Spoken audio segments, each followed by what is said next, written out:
I'm doing great. Last week I was stuck in the EU. Well, I wasn't stuck. I offered my services to the EU region, and although I love to see our EU brethren in their classic shenanigans, I it's good to be back home for this or for today at the very least, because I know on Sunday we go back to EU. You and me probably.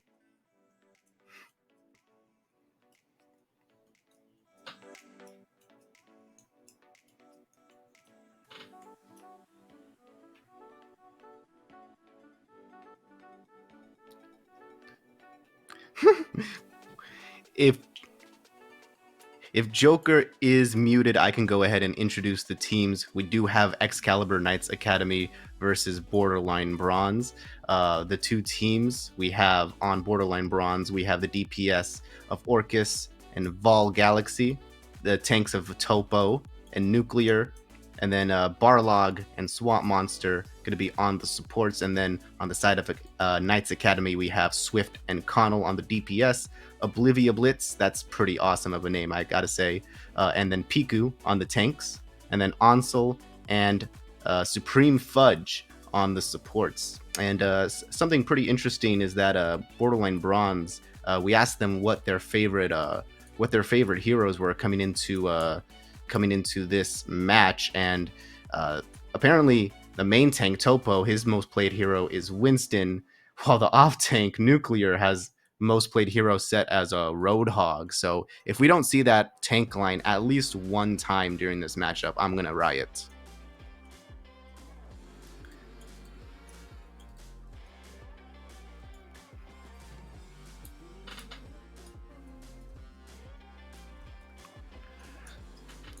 If he is continued to be muted, then I will go ahead and continue talking.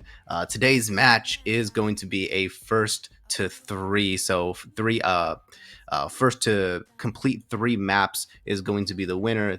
The map types are going to be set from control at the very start, and then we go down to escort, assault, hybrid, and then the final control maps, if we need to go to any further maps, will be all control, whatever in the map pool wasn't picked.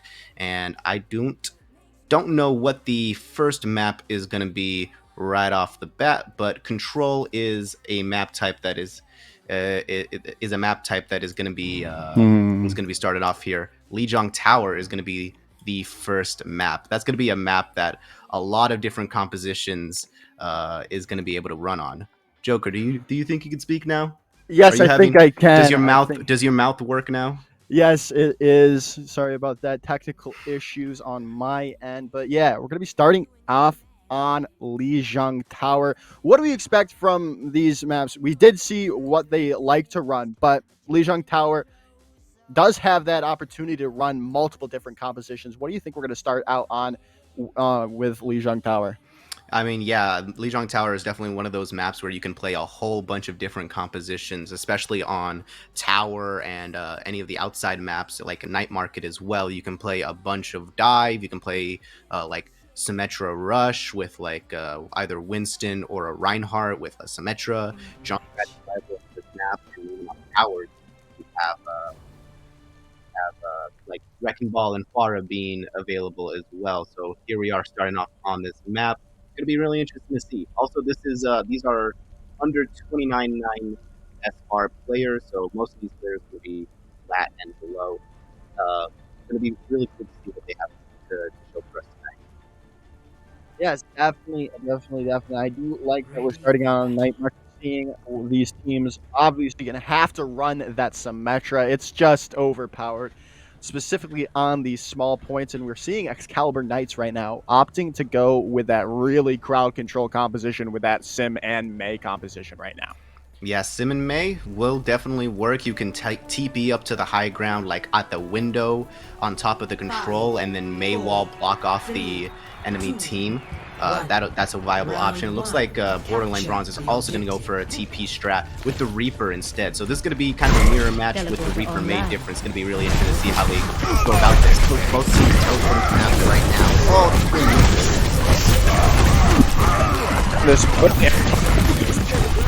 In this point, the main tank is gone for Excalibur Knights, and that's going to be the win for Borderline Bronze immediately. You can't win without that main tank, especially in this rush. And it's already going in favor of Borderline Bronze. Yeah, a bit of a generous pin at the start of that round probably did Piku in more than they bargained for. And now we're going to be seeing Borderline Bronze with a very comfortable lead now. I mean, just the difference on Barlog's ultimate in comparison to Anzo on the Baptiste is going to be means you're going to be getting window much faster, and you're going to be able to cycle those ultimates much faster as well. Yeah, now Topo already almost up to the Shatter. It's going to be in this mid fight here that he gets it up. There goes the Sim wall up, however, and this should be very easy to win for Borderline Bronze. They're going to push straight into the opposition. Not going to get any kills, however. They're looking to get this, and now the Sim wall is down, but the amplification matrix is there, and Barlog gets that first pick on the Connell, and that should be enough. But Pico turns it back, gets a pick on the Topro, but they are all alone in this fight now. And now there's no more main tank on the side of Excalibur Knights, and they're just trickling away as the D.Va gets demaxed. And that should be another fight win for Borderline Bronze. Yeah, as soon as your Reinhardt goes down in that scenario, you got to be able to back up. I get that he was trying to go for the Mega there, but you have the Zarya coming after you. You got to be able to go back to spawn to get some more heals. And what you just managed to do was just stagger yourself just a little bit. But now both window and walls are down. Orcus is only halfway to his next wall, and now Borderline Bronze is now going to have a comfortable chance to be able to come back into this fight. Chase does use grab early, but he is there to save it. But a big shatter coming out from Topo. 5 men down, and that's going to be all she wrote for Excalibur Knights. They can't do anything right now. Yeah, nice wraparound shatter from Topo. They were in very comfortable position in order to use this. Orcus doing some absolute work on the Symmetra, as you can see from the stats here. Beat into the spawn, might as well. There's no way they're going to be able to touch this point really anyways, unless Supreme Fudge somehow had the best Lucio wall rides they've ever seen in their life, but unfortunately that's not the case. Yeah, well, just looking like utter domination after that first round, but it's the first round. Everyone is a little shaky. You know, you've got to get into the groove of things. So hopefully we can see a change in pace. Excalibur Knights not looking the best, but what can they do on this second point here to change things up? Well, they're going to be running pretty similar compositions here, so I really think that for Excalibur, the main difference that you need to be taking is with the tank line. I think Piku was pretty outclassed there on the Reinhardt, so I would love to see them kind of tone down the aggression, maybe tone down the pins, and then maybe your DPS will then be able to do a better job of providing that damage, especially now that both of these teams are running this Junkrat competition. Well, Borderline Bronze already have taken this positioning on that high ground, and that Chase already taking it into their favor. Shrimpy getting some mines into the backline as well. And that's going to be all she wrote for this first team fight, as Borderline Bronze still picking up where they left off on Night Market.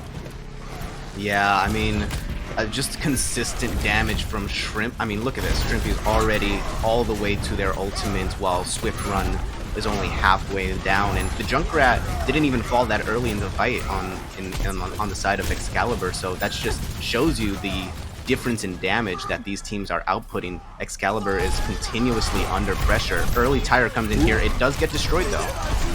Yeah, but the Amp Matrix is there, but it's not going to matter, as it's looking good for Excalibur Knights. They've got 3 picks in their favor, but the Reinhardt is down for Excalibur, but it should be enough for them to push through this choke, get to the point, and should be able to capture this up. Amp Matrix is out from them here. Try to clean up the rest of this fight, as Connell is on point with that high charge Simbeam.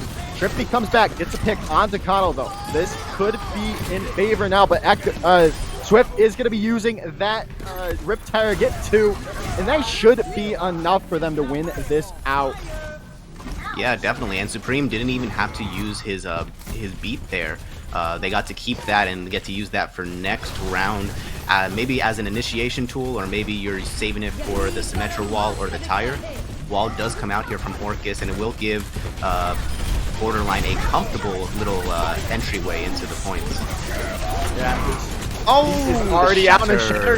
coming out from Piku, but it's not going to get many kills from it. The self-destruct not going to get any value whatsoever, but Topo again with a massive shatter on the side for Borderline Bronze.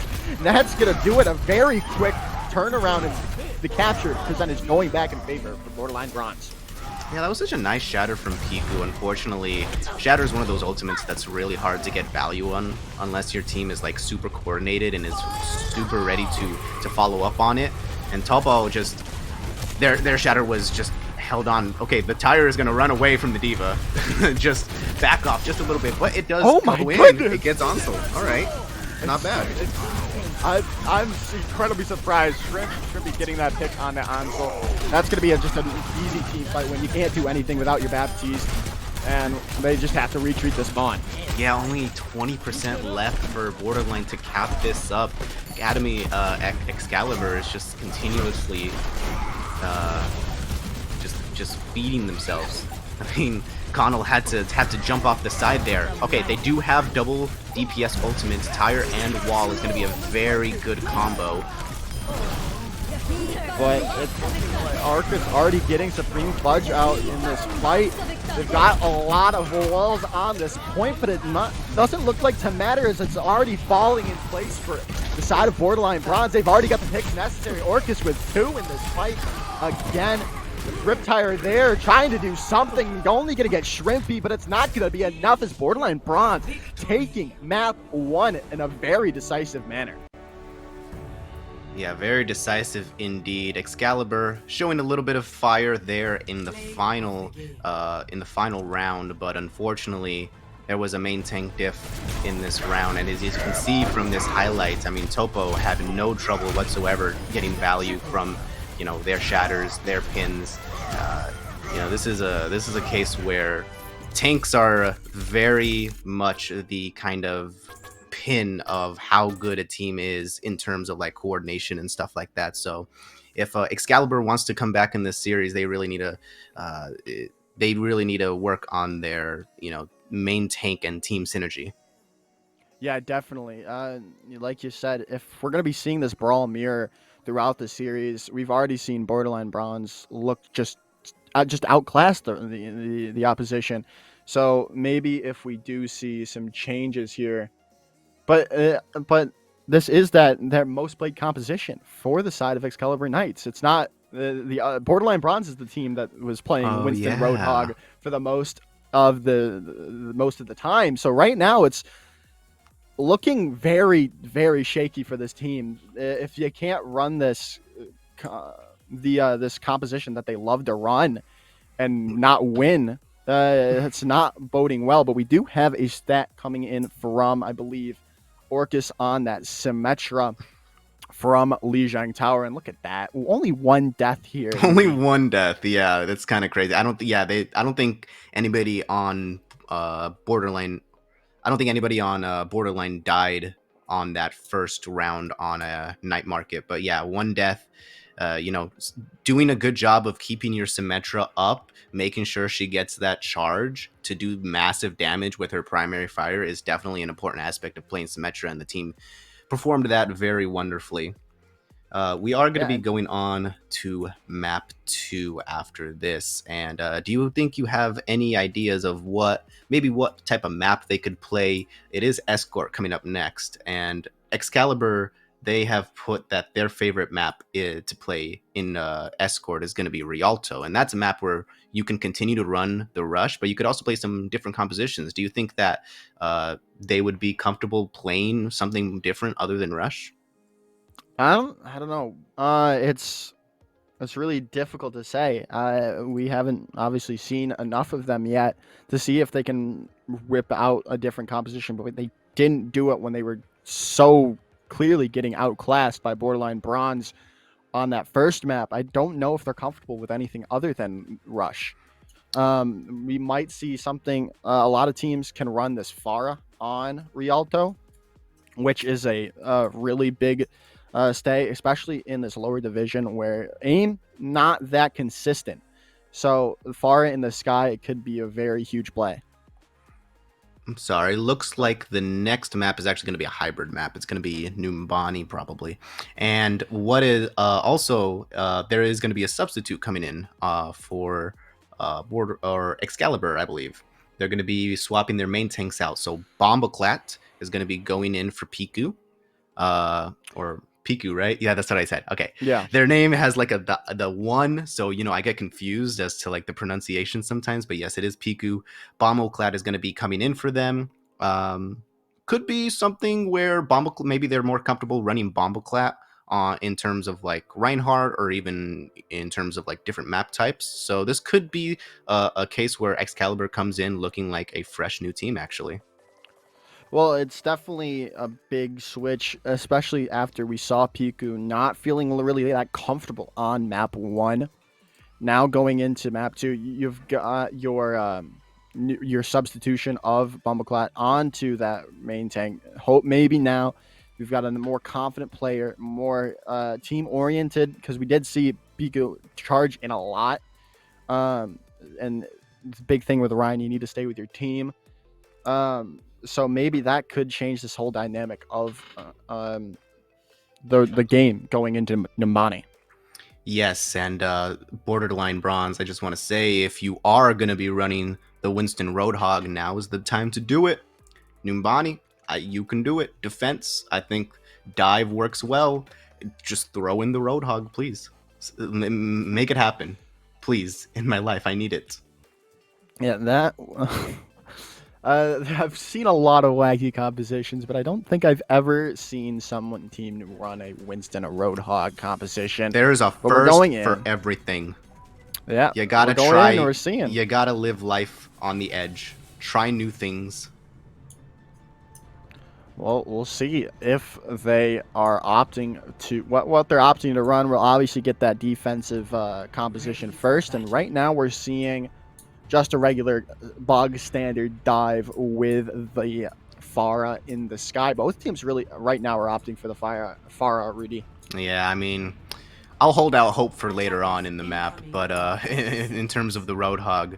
But yeah, bog standard dive with Pharmacy, actually, on both sides, at least if that's what Excalibur is going to continue to run. Looks like they put in Bomboclat, maybe because Bomboclat feels more comfortable playing the Winston.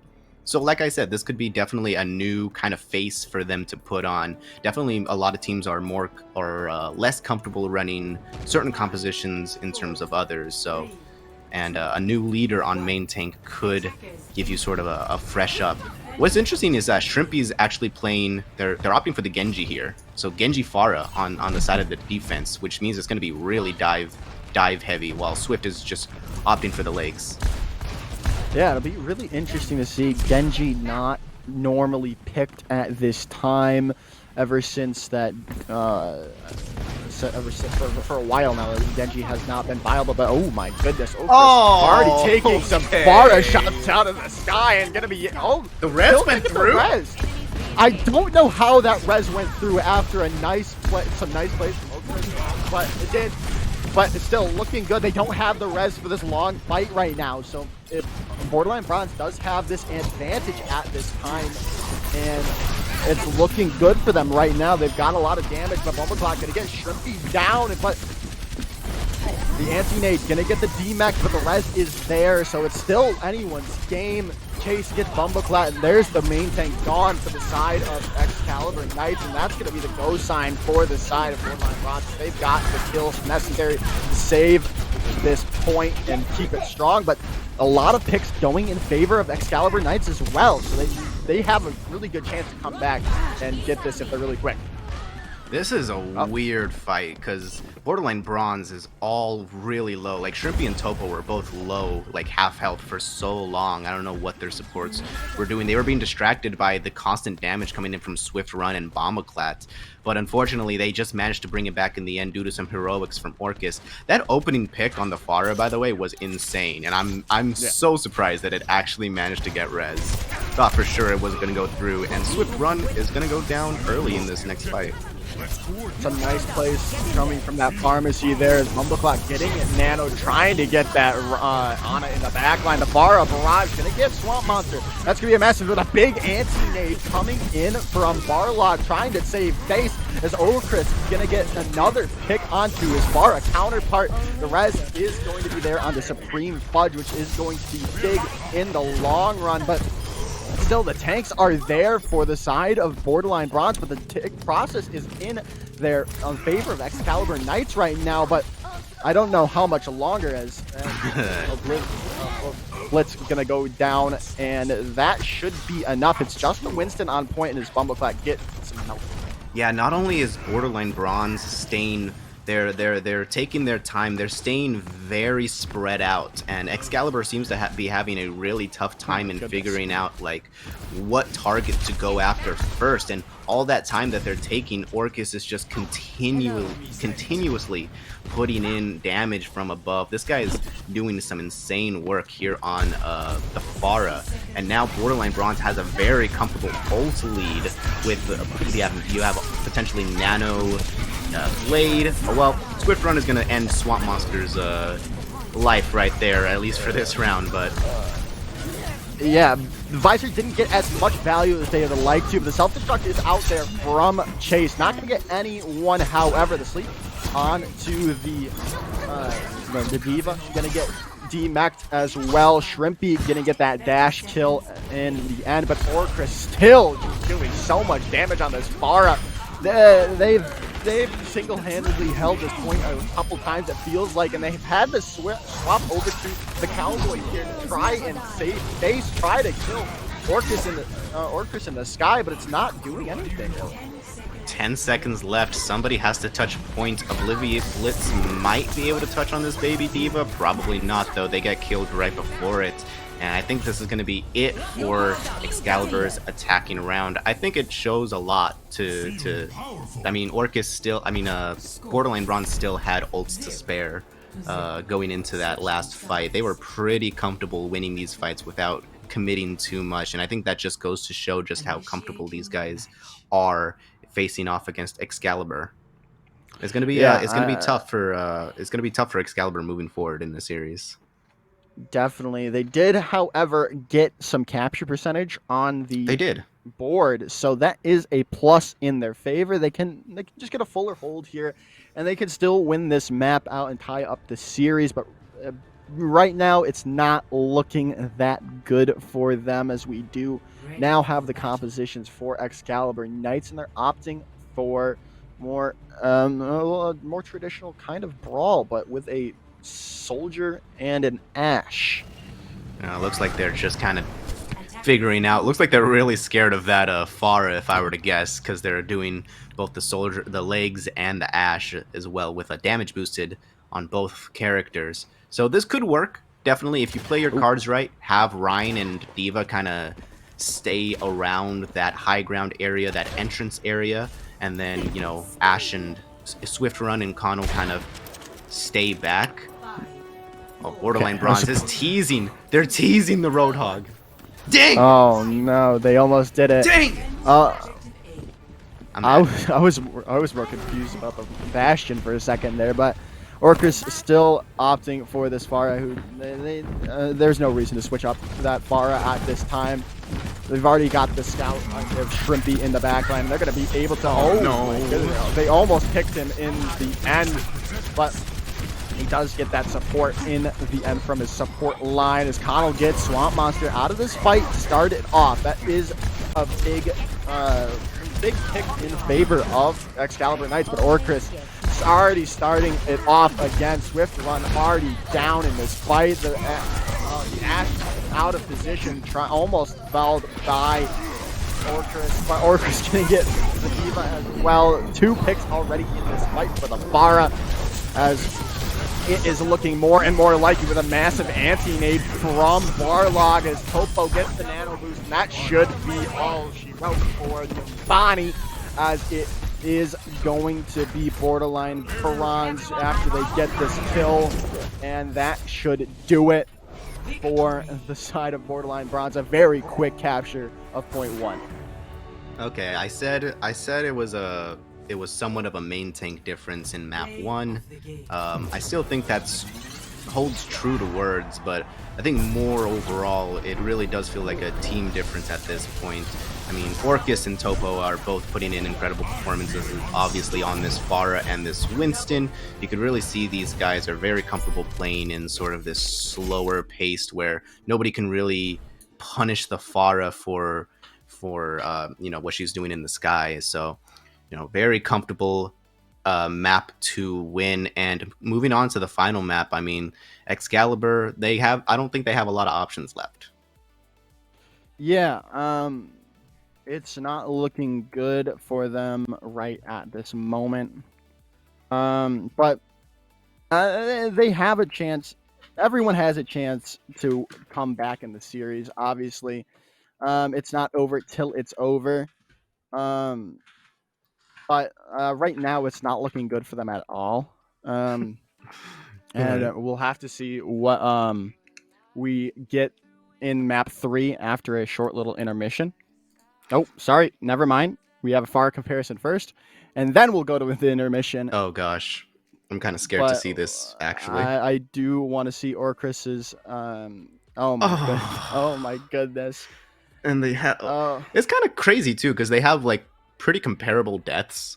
Kano only has one more death on that Pharah, which is also crazy because Orcus was playing Pharah throughout the entire map, while Kano was only playing it for a short amount of time. But yeah, that is a pretty steep comparison. Like I said, it's not just one player that's being outclassed here on Excalibur. I think it is kind of a team-wide thing, and this happens in plat games a lot of the times. But yeah, so we can go ahead and go to a short little break. If you guys are tuning in, please tune back in 5 minutes, and we will have the conclusion of this series and also another game coming up right after it. So we'll see you guys then.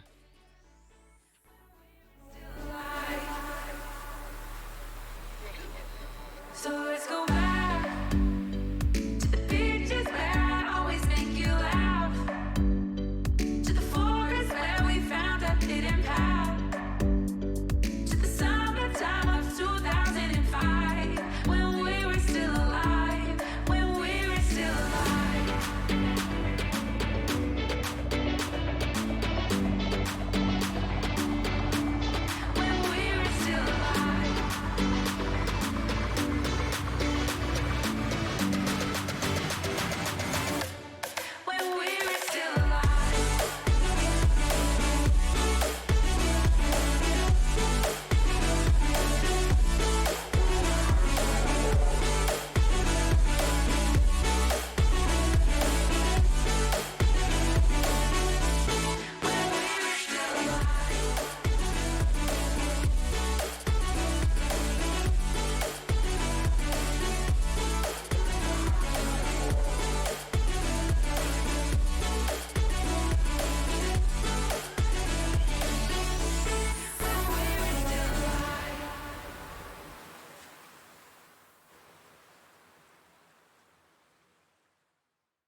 watch you step.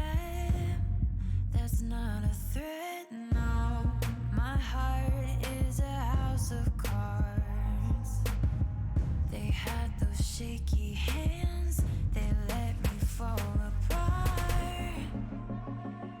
And I know it shows, yeah. You keep me on my toes, yeah. Just one more song, yeah. Play it till I'm gone. When I start sinking, all my demons start creeping in. When I start breaking, will you be waiting? Pick me up and put me back together again. See what I see? Yeah, you could save me.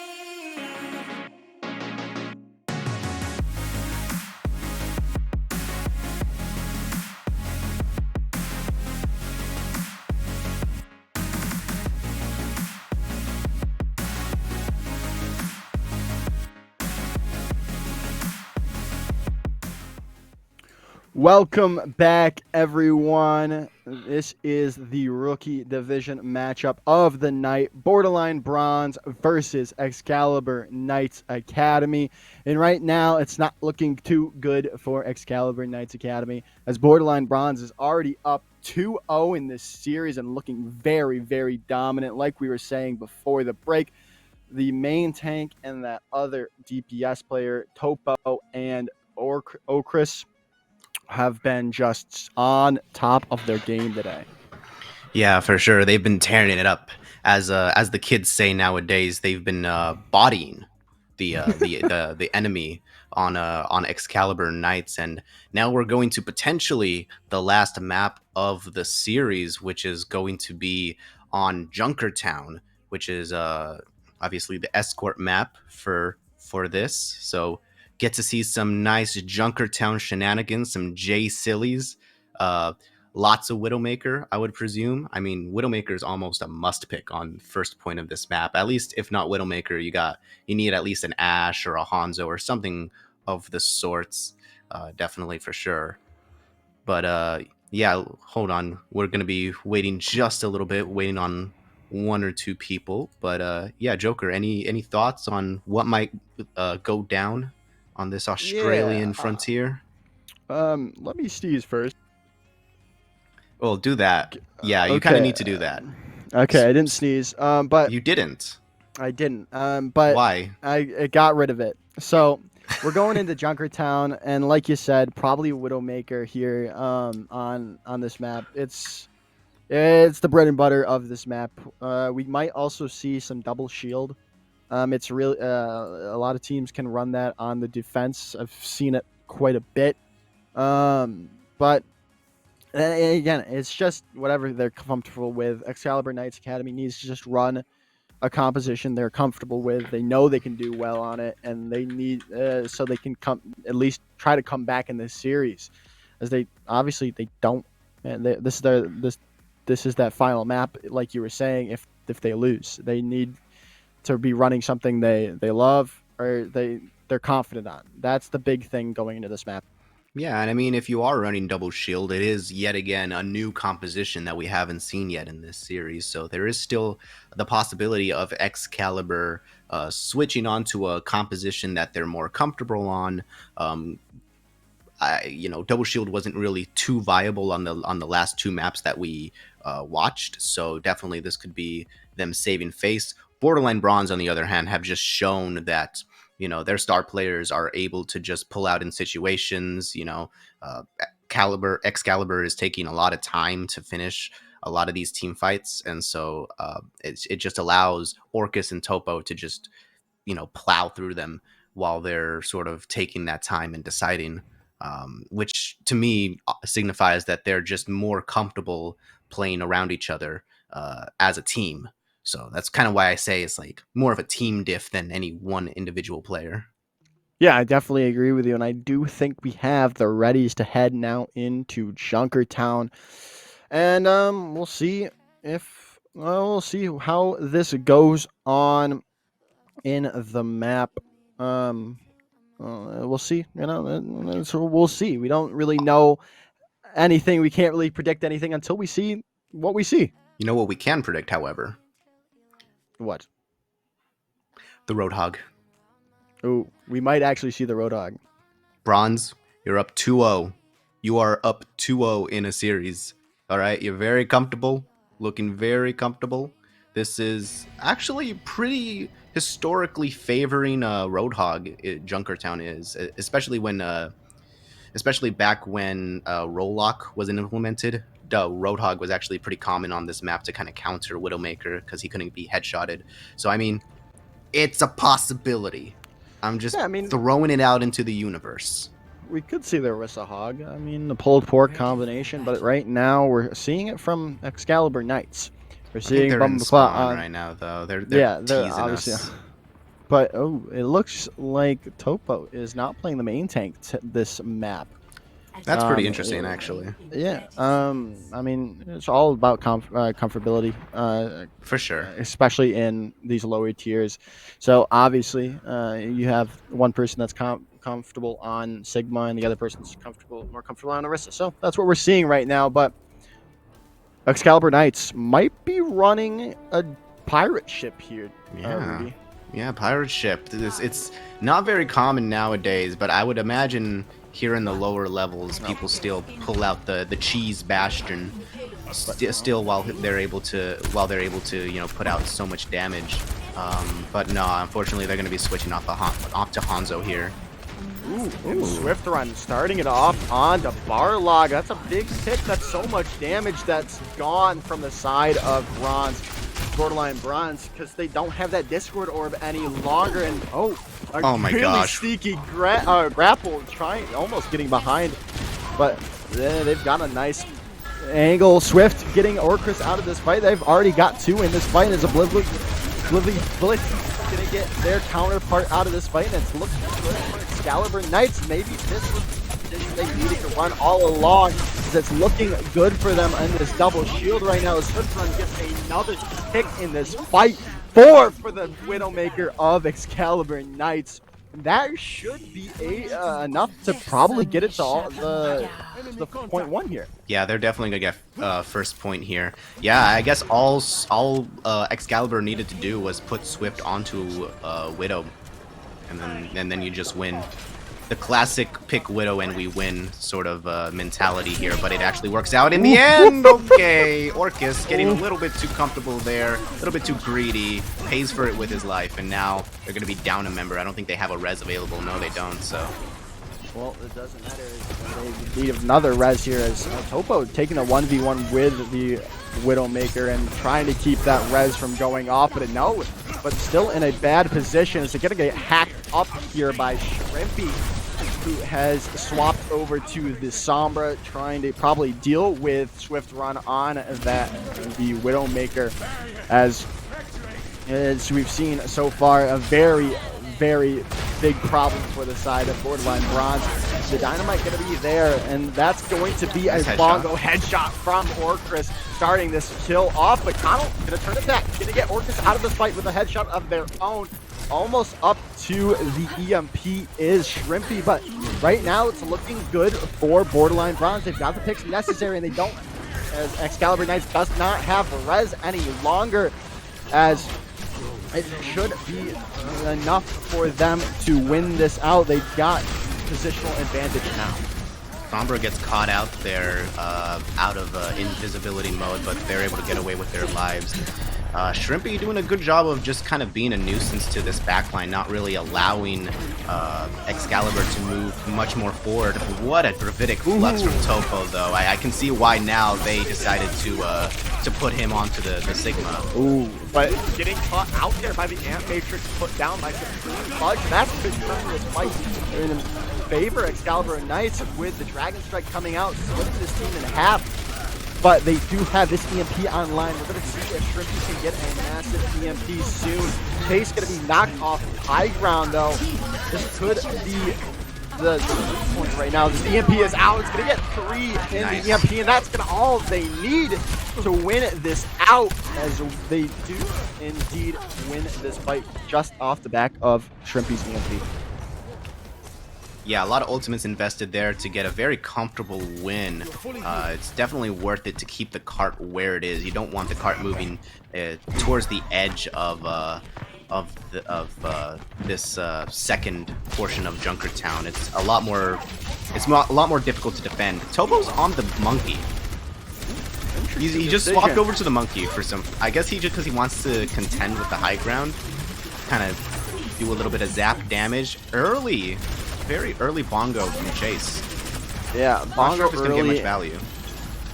It's just gonna keep the team away from the point for a while, and they've already had to use Ant Matrix in this early go. That is gonna be massive. That is worth the bongo, if I do say so myself. Ant Matrix is just so crucial right now, and oh my goodness, Topo's still alive right now. How is he still alive? Orca's gonna get a pick. Topo going in with the Primal Rage. Gonna get a lot of team disruption. 2 kills, 2 jump pad kills. That is for the monkey of Borderline Bronze.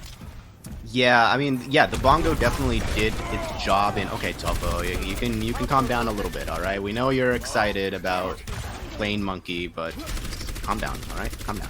Anyways, but like I said, bongo did definitely stall for a lot of time, allow for Topo to just continue building up that primal rage, and he immediately got it. Ooh! Shrimpy just gets caught out right there, unfortunately. McCree's stun is still very, very viable. A lot of ultimates being used from both squads here, but Orphan is going to start it off with a headshot onto Swamp Fudge, and that is Supreme Fudge, sorry, but it's not going to look like it's going to make a dent in the side of the Excalibur Knights Academy. But just as I say that, Supreme Fudge goes down yet again by the hand of Orcus, and they're going to get 3 in this fight after that res. And Borderline Bronze making a very long hold on this streets phase of Junkertown right now. I initially didn't really like this composition. I thought it was weird playing a Sombra and an Ashe in like a double shield kind of way, and then Topo switching on to the monkey made it even more weird. But I mean, they're making it work. Shrimpy's doing a really good job of distracting the enemies, just continuously putting on pressure, and then Orcus with a nice little flank at the end of that to just catch Excalibur off guard. They really were not looking towards that window, and now Topo's just gonna go off here. Monkey mad, monkey rage. And a big EMP as well, getting 3 in that, and that's going to be enough yet again. Another nice EMP, but it's going to be Topo getting in on the kill feed. Almost everything Topo right now. As we're going to be seeing, no, he does not get the kill on the Bumble Clap, but it's just Mercy on the point right now. The Diva trying to get back, but they are D-Max, Remax, and everything in between, as it's looking more and more likely that we're going to see this hold on Streets phase, and they've got their win conditions set if they win this fight out. But we're trying to, Excalibur Knights Academy trying as they will, but there's just not enough people to come back, as that should be enough as the overtime bar ticks down. And 52 meters in is all they need to win out this first match of the night. Okay, but if you are Excalibur, you have some hope. You're on defense now, and you're going to be able to run Swift Run here. I mean, he had a spectacular Widow performance to secure them that first point in a very short amount of time. So if he makes the swap onto Widow here on defense, they're going to have even more room to kind of maneuver around and get those headshots that they were getting at the beginning. So there is still hope for a full hold here from Excalibur, which means you can win this map and then potentially move on in the series. And it looks like they're going to do exactly that. Double sniper with Widow and Hanzo. Yeah, it's definitely looking in their favor, especially with Borderline Bronze obviously trolling in the spawn room right now. But yeah, if they stick with this and they play it as well as they were on that first attacking round of getting it point 1, We could definitely see a full hold here coming in from Excalibur Knight. Swift Run was doing very good on that Widowmaker Connell as well on the Hanzo. Wasn't getting talked about enough, but did make some key picks in some of those fights. And if this DPS duo can continue to get value, we could see this full hold, but they're going to be having to run into this bulldozer composition that Borderline Bronze is running. Yeah, once again, the monkey... Okay, yeah. I mean, immediately Swift Run just finds Orcus's number with that shot. I mean, that wasn't even like 3 seconds into the round, I don't think. A nice immortality steal from the side of the Excalibur Knights right there, trying to keep their BAP alive. They do get the res, but it's still looking good for the side of Excalibur Knights. They've got pretty much everyone they need to keep this hold going, but the spawn advantage is just so much in favor of Borderline Bronze. When they do get these picks, they get the picks, but just to say that, Connell gets 2 in this fight, trying to keep it going, try to keep this defense strong, but they've only got a couple people down low, and they've got their snipers on this low ground as Topo gets a dive right in as Swift is still alive somehow after getting focused down, but there goes the Primal. The Angry Monkey is there for Borderline Bronze, and Topo juggling everyone in sight at this moment, and he has his job in the circus if he does. Yeah, for sure. Does not pan out for Topo, as he's been a menace on the Winston. Yeah, they're definitely choosing to pocket Topo here. Priority above all others. The main tank, the Monkey Rager, he's been putting up... I mean, he single-handedly was distracting both of the hitscan players from Excalibur and just allowed for Borderline to gain so much ground there. But look at this, both supports down because they're so close to the spawn.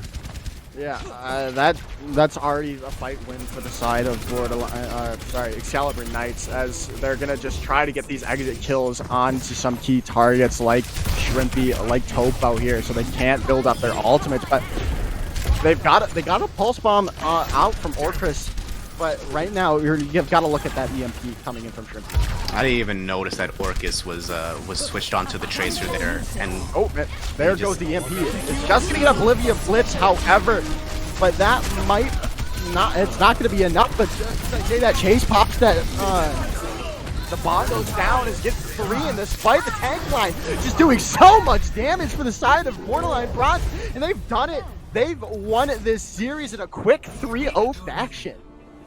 All right, Excalibur, you got some fight in the end. I also had some fight on second map as well. I think Swift Run was doing a really good job on the Widowmaker there. Unfortunately, the tank line for this Borderline Bronze team was just going wild. The Orisa Monkey combo, which I honestly did not think would work that well, worked spectacularly because, you know, Chase on the Orisa with the bongos and the halts and everything is just setting up Monkey to do, you know, what Monkey does, which is go in, do a lot of damage, get primal, and then just go ape. Yeah, I mean, and we did see, we saw Topo just go ape that entire series. He was just incredible on that Winston. Not a lot of people below Diamond are that skilled on the Winston, especially in Primal Rage. You don't see that. You just don't. Oh yeah, I mean the mechanics are just insane. It takes some time and it takes some skill for sure. And we do have some stats from Topo here on the Winston. I mean they've got to be insane. I mean just look at this: 28 eliminations is just, and only 3 deaths throughout that entire match, which is insane because Winston is a character that just blows up if you make like one little mistake. So I mean, very comfortable from Topo here. They would definitely get my vote for MVP of this series. Definitely. I wish we had a Primal Rage kill counter for this. I would love to see how many Primal Rage kills he got. A lot. He definitely got a lot in that series. We saw 4 ultimates used from him, and I feel like he was getting at least 2 kills per Primal Rage, which is very unheard of. Like I said, again, especially in below Diamond. That wow, what an incredible run from the side of Borderline Bronze. Everyone on that team was just stellar. Topo might have stood out more than the rest, but you can't stop talking about Orcris, Shrimpy, some great plays on that DPS as well. And the support line keeping everyone alive. Yeah, for sure. That you've definitely got to highlight them and shout them out. But that's gonna do it for this rookie matchup of the night. We do have another matchup coming in the intermediate division, and but that's gonna be in a little after a short break, about 10 minutes. Don't go anywhere. The intermediate division matchup is right after this. You're from another planet. I've never felt like this. I don't know how I ever survived without it. I'm starry-eyed. Got me upside down, spinning around you. Wanna taste the clouds, dance with the moon. Take a trip around your body. Boy, I love the way you got me. Starry-eyed, got me starry-eyed. Couldn't fight if I wanted. Flying to places that I never thought I could go. You're a meteor shower, falling down all over me. Yeah, you're making me glow. Couldn't fight if I wanted. Flying to places that I never thought I could go. Starry-eyed, got me starry-eyed. Yeah, got me upside down, spinning around you. Wanna taste the clouds, dance with the moon. Take a trip around your body. Boy, I love the way you got me. Starry-eyed, got me starry-eyed. Got me upside down, spinning around you. Wanna taste the clouds, dance with the moon. Take a trip around your body. Boy, I love the way you got me. Starry-eyed, got me starry-eyed. Got me upside down, spinning around you. Wanna taste the clouds, dance with the moon. Take a trip around your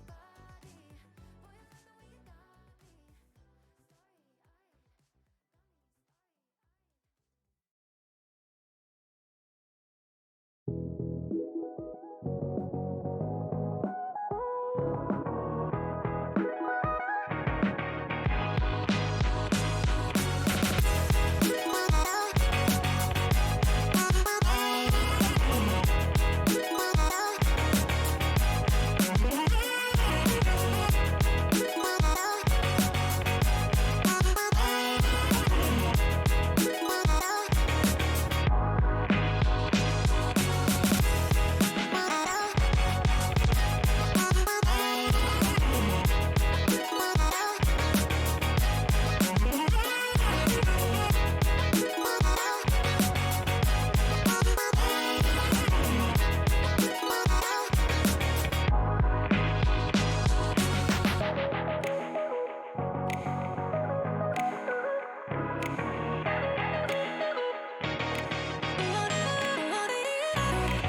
Running through the last of my thoughts, standing on the edge of my time. Everything I know will be gone in a minute, and that's alright. Running through the last of my thoughts, standing on the edge of my time. Everything I know will be gone in a minute, and that's alright. Alright.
my tongue.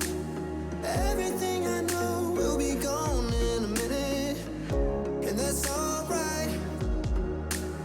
Running through the last of my thoughts, standing on the edge of my tongue. Everything I know will be gone in a minute, and that's alright. Alright, 'cause I'm free. I'm freer than I've ever been before. Yeah.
I'm running your way, but you push me away. Your lifeline, losing your mind. I'm here for you, babe. I've loved you the same this whole time. So tell me, what's on your mind? And I'm not here to hear you say you're fine. I can take the pain you hold inside. I wanna know, wanna see it. Can I feel your kryptonite? Can't get this off my mind. Does it only control you? Let me in, I'll help you out. I won't lose you this time.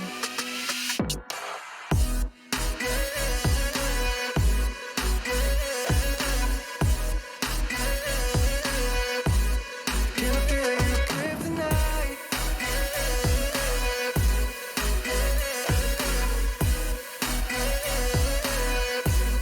Can I feel your kryptonite?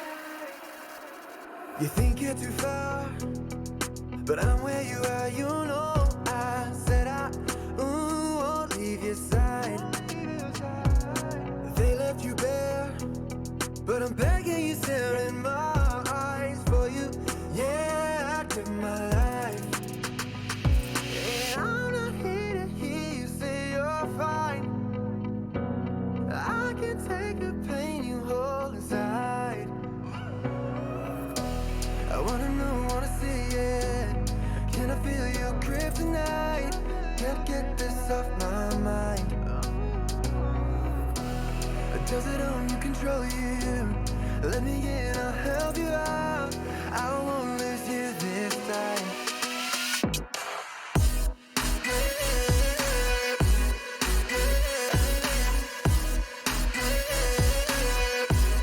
Can I feel your kryptonite?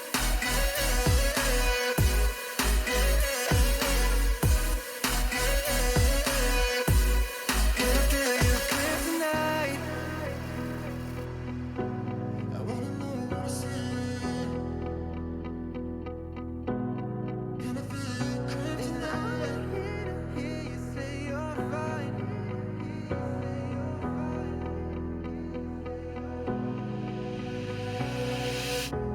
I wanna know, wanna see it. Can I feel your kryptonite? Can't get this off my mind. Does it own you, control you? Let me in, I'll help you out. I won't lose you this time.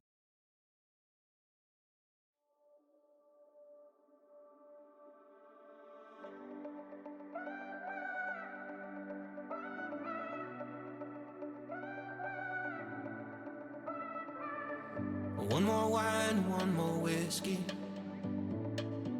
and we just kept the car in park and dim the headlights so we see the stars. Let them tell us where we should start. And I'm scared as hell because there's no way to know how this goes. But I can't help but say I promise to give you my all. But it might break me. It might break me, break me. It might break me, break me. It might break me down. I won't let you down. But it might break me, break me. It might break me, break me. It might break me down. It might break me. It might break me. It might break me. It might break me down. But it might break me. It might break me. It might break me. It might break me down. But it might break me. The sight of you, it makes me dizzy. And when you're gone, I miss your face. Tonight I'll meet you in our favorite place. And just can't let this wait one more day. But I'm scared as hell, and there's just no way to know how this goes. And I can't help but say, trusting why you are so beautiful. But it might break me.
My mind is a minefield.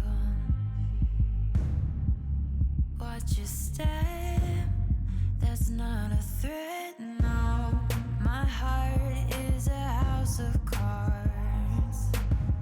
They had those shaky hands, they let me fall apart. And I know it shows, yeah. You keep me on my toes, yeah. Just one more song, yeah, yeah. Play it till I'm gone. When I start sinking, all my demons start creeping in. When I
to watch the way you made me into a mess.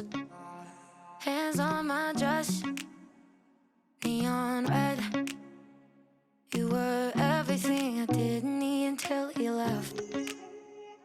Now I'm dancing around my living room. I get drunk on the thought of you and I, when you were mine.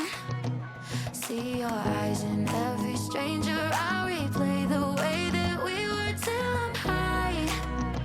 No, it's not right.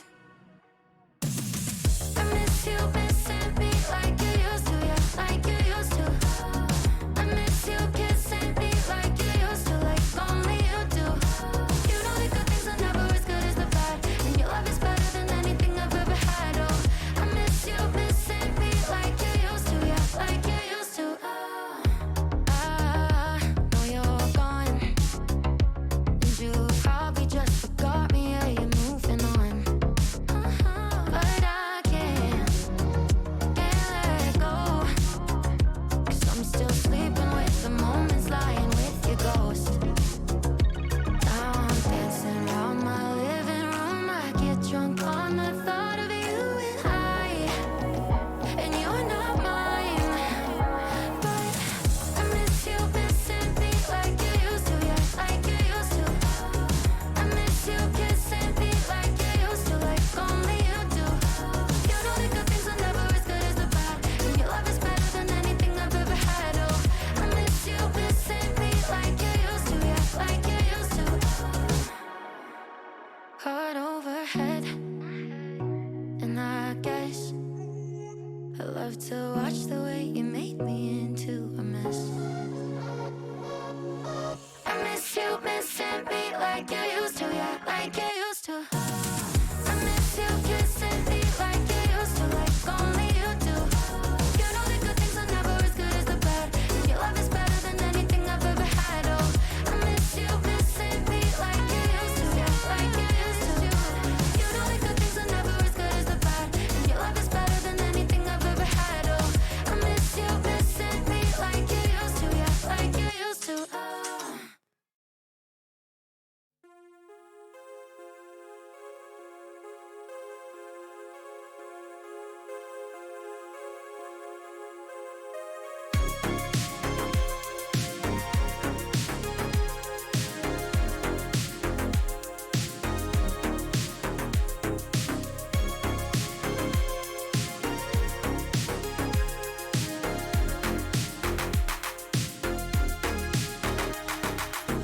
When we were 15, I remember car rides, small fights, conversations all night.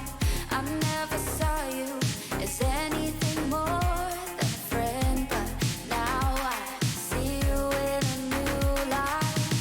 We're getting older, there's a sparkle in your eyes that wasn't there before.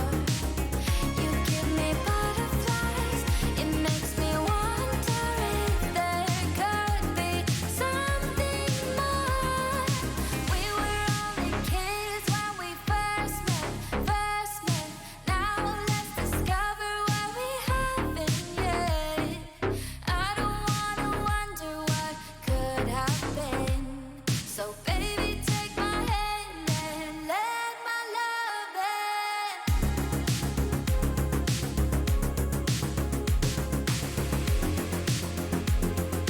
Let my love in.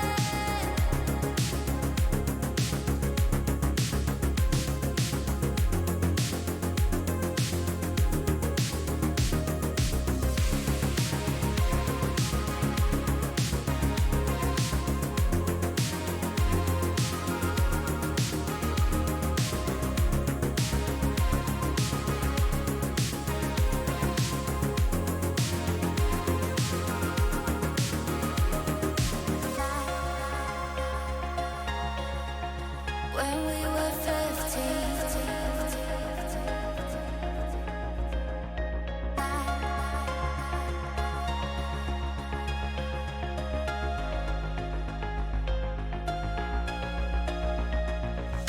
when we were 15, I remember car rides, small fights. sessions all night. I never saw you as anything more than a friend, but now I see you in a new light. We're getting older. There's a sparkle in your eyes that wasn't there before. You give me butterflies. It makes me wonder if there could be something more. We were only kids when we first met. Welcome back, everyone. Welcome to this intermediate division matchup: Riptide versus Paradise Tempest. I'm not username underscore intel. You're not dividing. I wish I But- was dividing. Handsome fellow right there. I mean, hey, I have a YouTube channel. But we are Joker's Ransom. He is Rudy. And we're here casting this intermediate division. Sorry for the long wait, but we're ready to go. And how are you doing now after that short little break, Rudy? Well, apparently during the break, I got a name change. I already changed my name like last week. I used to have a different gamer tag, and then I just recently changed it to be Rudy, and now apparently I'm an entirely different name. So There we go. Hey, there we go, we're back. Hey, what's up, guys? But yeah, no, I'm feeling refreshed. That last game that we had, a bit on the short side, I will say. It could have been longer. I would have liked for it to be longer, but you know what? We got a new game. We're an intermediate now. These players are a teeny bit better. So I'm excited to see what they're gonna show for us today. Yeah, definitely.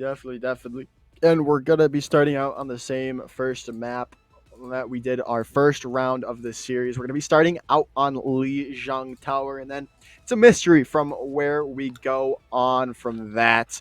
But it should be exciting nonetheless. Yeah, if last match was any indication, and then from what I've seen, teams of all levels play. I mean, a Rush Symmetra is definitely like the preferred composition on a bunch of these points, like Control Center and also Night Market, Symmetra Rush. Throw a little bit of like May, Junkrat, Reaper in there as well, or you could even go a completely different direction, play something like a Wrecking Ball spam composition. But looks like we're gonna be starting off on towers. Actually, no, we're gonna be pausing. Somebody needs to run to the restroom real quick, I guess. No problemo. Looks like it. We don't know the reason for the pause, but we'll see what we see. We did see the first map, however, and I believe it was the tower. It was the yes. I Yeah. don't remember the names I of think it's like the Gardens. mini maps. Gardens, yes, Yeah. it is Gardens. Sorry, we're bad casters.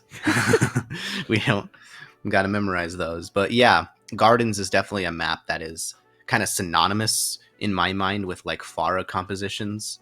But definitely you can also run stuff like the dive and the brawl there as well. We didn't get a chance to see what those teams were about to run, but that's like some type of like Pharah shenanigans is what I imagine is going to be run here. Yeah, definitely. Or on the flip side, we could just see some more Symmetra compositions here as well as we do get unpaused. And now we get to see what we're going to see from these teams to start off to begin with. But, and they keep teasing me. Are we... Yeah. Or we're restarting. Okay. And we're going to a different map now. Unfortunate. We talk about Pharah-based Yeah. compositions. Now we're going to a brawl-heavy map, like we started out on our first matchup. But do you expect the same things? Nah, I mean, you can force the Pharah here. I've seen people do it in the past and be successful with it. It's not uncommon, but obviously the most common composition is some type of Rhine Junkrat combination here. Junkrat is like, this is probably Junkrat's best map in combination with like Anubis or something like that because of the tight choke points on Control Center. These teams are kind of teasing us with different things, however. Paradise, maybe going to be leaning more towards a divey composition with an Ana Lucio. That'll be pretty cool. Or maybe Lucio to start off with, and then probably going to switch over to Mercy after he gets the speed boost and to pocket the Pharah that's going to be on their team. I'm very scared. Is We do Bastion? have Is Bastion Mercy. just going to be playing Bastion? It is name appropriate, but Looks like that though, but Ryan already using the immortality field. Unfortunate. look at this But- rotation.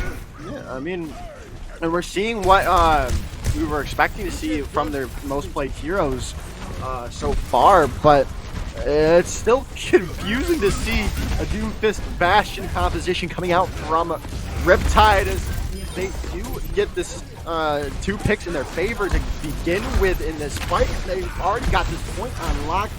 Nemi trying to turn it back, but it's not going to be enough as they've got this point on lock. This Pharah is going to have a really tough time against this Bastion. I mean, if Bastion manages to get set up in a comfortable position, they can just tear down the Pharah in like a matter of a second or two. So Pharah has to play really conservatively. Thankfully, he does have their barrage with them, so they might be able to catch the Bastion out if they attempt to set up. Well, Nemi did get a pick in that to begin this fight off with. The barrage is already online from Lars, and they're going to have to push in and do this barrage if they want to recontest. The barrage is out, but it's not going to get any value. However, Mr. Waffle takes down Lars in the sky. Up to 40% now, and the Bastion is in a tank configuration, but it's not going to be the Bastion getting the kill. It's going to be Muyo on the Reinhardt, and it's up to 50% now. Yeah, I mean, the barrage from Lars almost caught out Muyu on the Reinhardt, but unfortunately there was no follow-up from the rest of the team. You see, they still have all their ultimates, so unfortunate bit of miscommunication right there.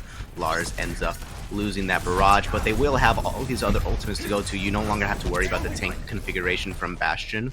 I mean, the only thing that you really have to worry about is the shatter from Muyo. Oh, but Fit goes down. Yeah, Lars getting Fit out of this fight, and there's goes the tap visor from Neme from up on high. Lars getting picked in this favor. Neme with 2 with the tap visor as well, trying it in favor of Paradise Tempest, and they do finally get some capture percentage started. Not an unsurprising outcome given the ult bank disparity, and the great thing is that Paradise didn't even use all of their ults. They still have some to cycle throughout the remaining one. Bastion only is up to 40%. You will have Beat and Flux coming in for Reptile, so they can use that to engage, but another barrage has been built up here. Oh, doesn't get a chance to use it. Taking them down before they can get any value from the barrage, but it's not gonna matter as the rest of Paradise Tempest getting killed in their favor. The sleep spawns of the Bastion, the Flux being used by Top, trying to get some value, gonna get a lot of people low, and this might be enough to push back in to the fray. But and just as I say that, 2 picks going in favor of Riptide. They've got point control now with that the Reinhardt and Sigma on lock. Bastion also set up to do as much damage as possible. The tank configuration is out. Pharah is nanoed, but it's not going to matter as it's all blue in the kill feed, and Riptide looking really strong here, up to 85%, and might not have a chance to touch if you're Paradise Tempest. Yeah, they're switching over to, I mean, Neme might potentially be able to touch the point. Ooh, Yanni gets taken down here. And they do get the touch, and it's going to be Neme getting 2 in this fight, and this should bode well for the side of Paradise Tempest. However, Ta getting 2 in this fight could change it as well. Muyo laying down the shatter, not going to get any kills, however, after getting those 2 down on the ground, but and now it is going to be all Paradise Tempest, and they do have a new lease on life. Yeah, Bastion had to back up there in order to, stave off the pressure. That allowed Lars to really get in there, not under pressure anymore. They can be in the open air and finish off the targets like they're kind of meant to in this sort of composition. Lars is doing pretty well, to be honest, under the amount of pressure from the hit scan that he's under on all times. Yeah, definitely. He's some great things on this Lara. The Amp Matrix is out from Ryan, but the Paradise Tempest just being able to play around it with this top that they're running. There goes the Credit Flux, and getting the Ana Ari out of this fight is huge for the side of Riptide, but it's not gonna look like it matters at all. But Bastion turns it back, getting 2 in this fight, but it doesn't look like it's going to be enough as Azukari on the Winston. You're gonna get 2 kills in their favor, and they're gonna be able to win this out, it looks like, as the Wrecking Ball is trying to touch, but no. Neme gets a pick on the Fid, who is also almost there, but Paradise Tempest coming back and winning round 1 on Lijiang Tower. Yeah, very impressive stuff from Paradise Tempest. Definitely keeping the damage from the Bastion at bay. Can I just say also, I'm super glad that Bastion is okay. Well, as soon as I say, I was about to say I was gonna be super glad that Bastion is staying on Bastion, so that I don't have to say that Bastion is on another hero like Soldier. But now Bastion is on Soldier, so I can't win here. I'm sorry. But it looks like they will be switching things up. Both teams probably gonna opt to run some dive. Looks like Azukari might be on the ball here, so Winston Ball for their composition.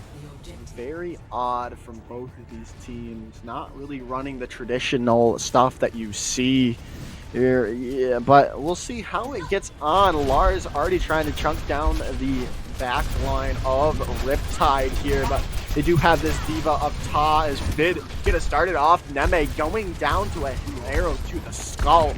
As Ta getting out Magic Turtle, and it's already in favor of Riptide as Ta gets another kick. This off tank for Riptide has been stellar so far for them, as they are going to get this point unlocked like last time, but like last time they could, last time they still lost the map. I see what you're saying. I mean, Tao was actually phenomenal on Control Center. His fluxes were actually really good. It caught out the supports and the tanks, and made losing fights very winnable, and looks like he's doing the same. It's going to be really up to him. I mean, Lars switches off of Pharah. He doesn't want to deal with the aggression coming in from Tao. I mean, it kind of makes sense if you are Lars, but a nice pile driver by Azukari into the backline, getting Bastion out of this fight, but it's turned back with a big boot by Mr. Waffle. Oh my goodness, you can't do that. You can't have your your main healer and that Soldier go down to Mr. Waffle on the Lucio there. Yeah, that was a really good opportunity for them to go in with on the back of that pick from Azukari. But I mean, Lucio is so powerful when it comes to getting these random, just kills off the side of the map. That's a big reason why he's such a popular pick. He's gonna be able to get it again. No, he's gonna be getting the Winston, and he's gonna get caught out here because of the anti. Yeah, and big anti-nade coming in from Wrigley Dawn on the side of Paradise Tempest, but it's really even at this moment. Both teams have got 3 picks, I feel like, in their favor, but Finn gonna turn it up, gonna get a headshot kill until Lars turn it in favor of Riptide. The Primal Rage is out, also from Muyo, and gonna get Rig down off the side of the map, and it's looking really strong, up to 85% right now for Riptide. Yeah, they just can't get past this bridge choke point, and now there's only 10% left for them to even attempt to get on the map. They will be able to. They have Ball and Monkey. If they don't touch point, it'll be an absolute travesty. Neme setting up for a potential pulse bomb kill. Will he be able to get the stick? No, unfortunately not. The Pulse Bomb does not stick, and Fizz getting a Dragon Strike kill is all they need to finish this off, as no one can touch again, as it is 100-0. Very strong showing from Riptide on round 2. Yeah, I mean, 100-0 definitely was in their comfort zone, and it'll be interesting to see if they continue to stick on. No, it looks like they're actually going to be switching off onto a Reinhardt composition. Like I said, Reinhardt Symmetra, very popular because you can use the TP on that top window, and you could also do some crazy things with baiting TPs, and her wall is just really good on this map as well. Looks like Fid might also be going on to the Doomfist, which is also a very popular pick. And Paradise, okay, no, I thought they were doing some Wrecking Ball stuff, which would have been very ballsy, but no, it looks like they're also going to be doing Symmetra. I see what you did there. That was totally on purpose. Yes, very on purpose. But we already see Vid trying to get so much damage and getting some shields built up, but they're walking into a Symmetra. Lars already getting set up, and it's, oh my goodness, it's already a full charge photon beam in the favor of Paradise Tempest. You can't walk into that if you are the size of Riptide and come out alive. Yeah, you gotta be keeping your Symmetra up. Oh, Waffles does escape with his life at the very least, but yeah, I mean, Symmetra going down earlier in that fight, it just gives such a clear advantage to Paradise, and it looks like they might want to be swapping off a bit. So Fid onto the Pharah here, Bastion onto the Reaper. Yeah, but Fid already taking down Neme in this fight, which is going to be big. That's a lot of damage gone for Paradise Tempest. And a Shatter coming out, gonna get 3 down. That could change it in favor of Paradise Tempest. Azakari getting 2 in this fight. And that is all they need. The full charge Symmetra beam as well. Lars gonna get so much damage done, and gonna get those final blows as well. Yeah, unfortunately, the pressure coming out from Fid wasn't enough. Azakari just kind of went down mid and laid down the shatter of a lifetime there. Very big indeed. Bastion, you know what? I'm just gonna be going back to Bastion, guys. I'm feeling it. I'm not feeling the Soldier. I'm not feeling the Reaper. Just want to get the Bastion here, which is gonna be very interesting to see how they manage to do, because he's essentially like the Soldier replacement in this composition, or the Reaper replacement. Yeah, it'll be really interesting. And Azakari fading away, but Fid is going to turn it back with 2 kills of their own with the Mirage. That is going to be all they need. 3 from Fid and 2 from, just to say that, 4 from Fid. And the team kill gong is there for Riptide, as it was getting very shaky, up to 77% for Paradise Tempest. Yeah, very smart swap from Fid, recognizing that they can get a lot of value off of the Pharah because there's not really any like proper hit scan on Paradise Tempest, and it forces the switch from Neme onto this McCree. Hopefully trying to get something with the Shatter laid down. It's just so many. The Shatting is so many, but there's no follow-up thanks to a lot. Thanks to a nice immortality field from Mira on the Baptiste, as Lars is getting a kill on the Tau in this fight already. They've got things necessary to go into this. Photon barrier is out from Lars in this fight, and they've got the damage on point, but it's not going to be enough to keep it, to flip it over into their favor, as Bastion getting a kick with the tank configuration, and it's still holding strong for Riptide. This is such a fun map. Seeing the Bastion just trying to pepper down people as they attempt to, go past the doorway onto the point, and then they get the tank configuration and then you have both Pharah and Bastion raining down bombs. It's just, this is a lot of fun. I like this so much. Yeah, I'm enjoying this as well. Now they need to push into this, but Fid has this barrage on the line here, Rudy. It's going to be really difficult to push onto the point with Fid's barrage on the line, but Bastion goes down, but Fid is going to turn it back, getting 2 of their own, but going to be caught out by Lars, who swapped over to this Pharah. Shatter coming out, going to get Magic Turtle down, and still, it's not going to be enough for the side of Paradise Tempest, as Fid and company going to be able to hold on to this point. It's up to 99%. There's trying to touch, but the Bastion is going to be set up, and an Amp Matrix is on point as the overtime bar ticks down, as no one can touch, as Riptide taking map 1. A nice couple of little direct shots from Fid to seal off the map. Bastion on that last point almost acted as sort of the bait, both of the tanks going after the Bastion to try to get them down early. This allowed Fid to set up for that huge barrage, and by the way, this is that big boop that we unfortunately didn't really get to see. Mr. Raffle, all the freedom in the world to just go and get that 2K real quick. Very nice from both teams actually showing off a lot of good stuff here, but it is going to be Riptide that gets the cap in the end with their bit of silly antics. I will say it's a little silly. Yeah, definitely a little silly. We do have a far comparison between Fid and Lars, or no, it's Losh. It's pronounced Losh, not Lars. Sorry. It's Um, pronounced Losh. but they do have the same similar amount of eliminations, but the final blows on the side of Fid and with so much less time. Wow.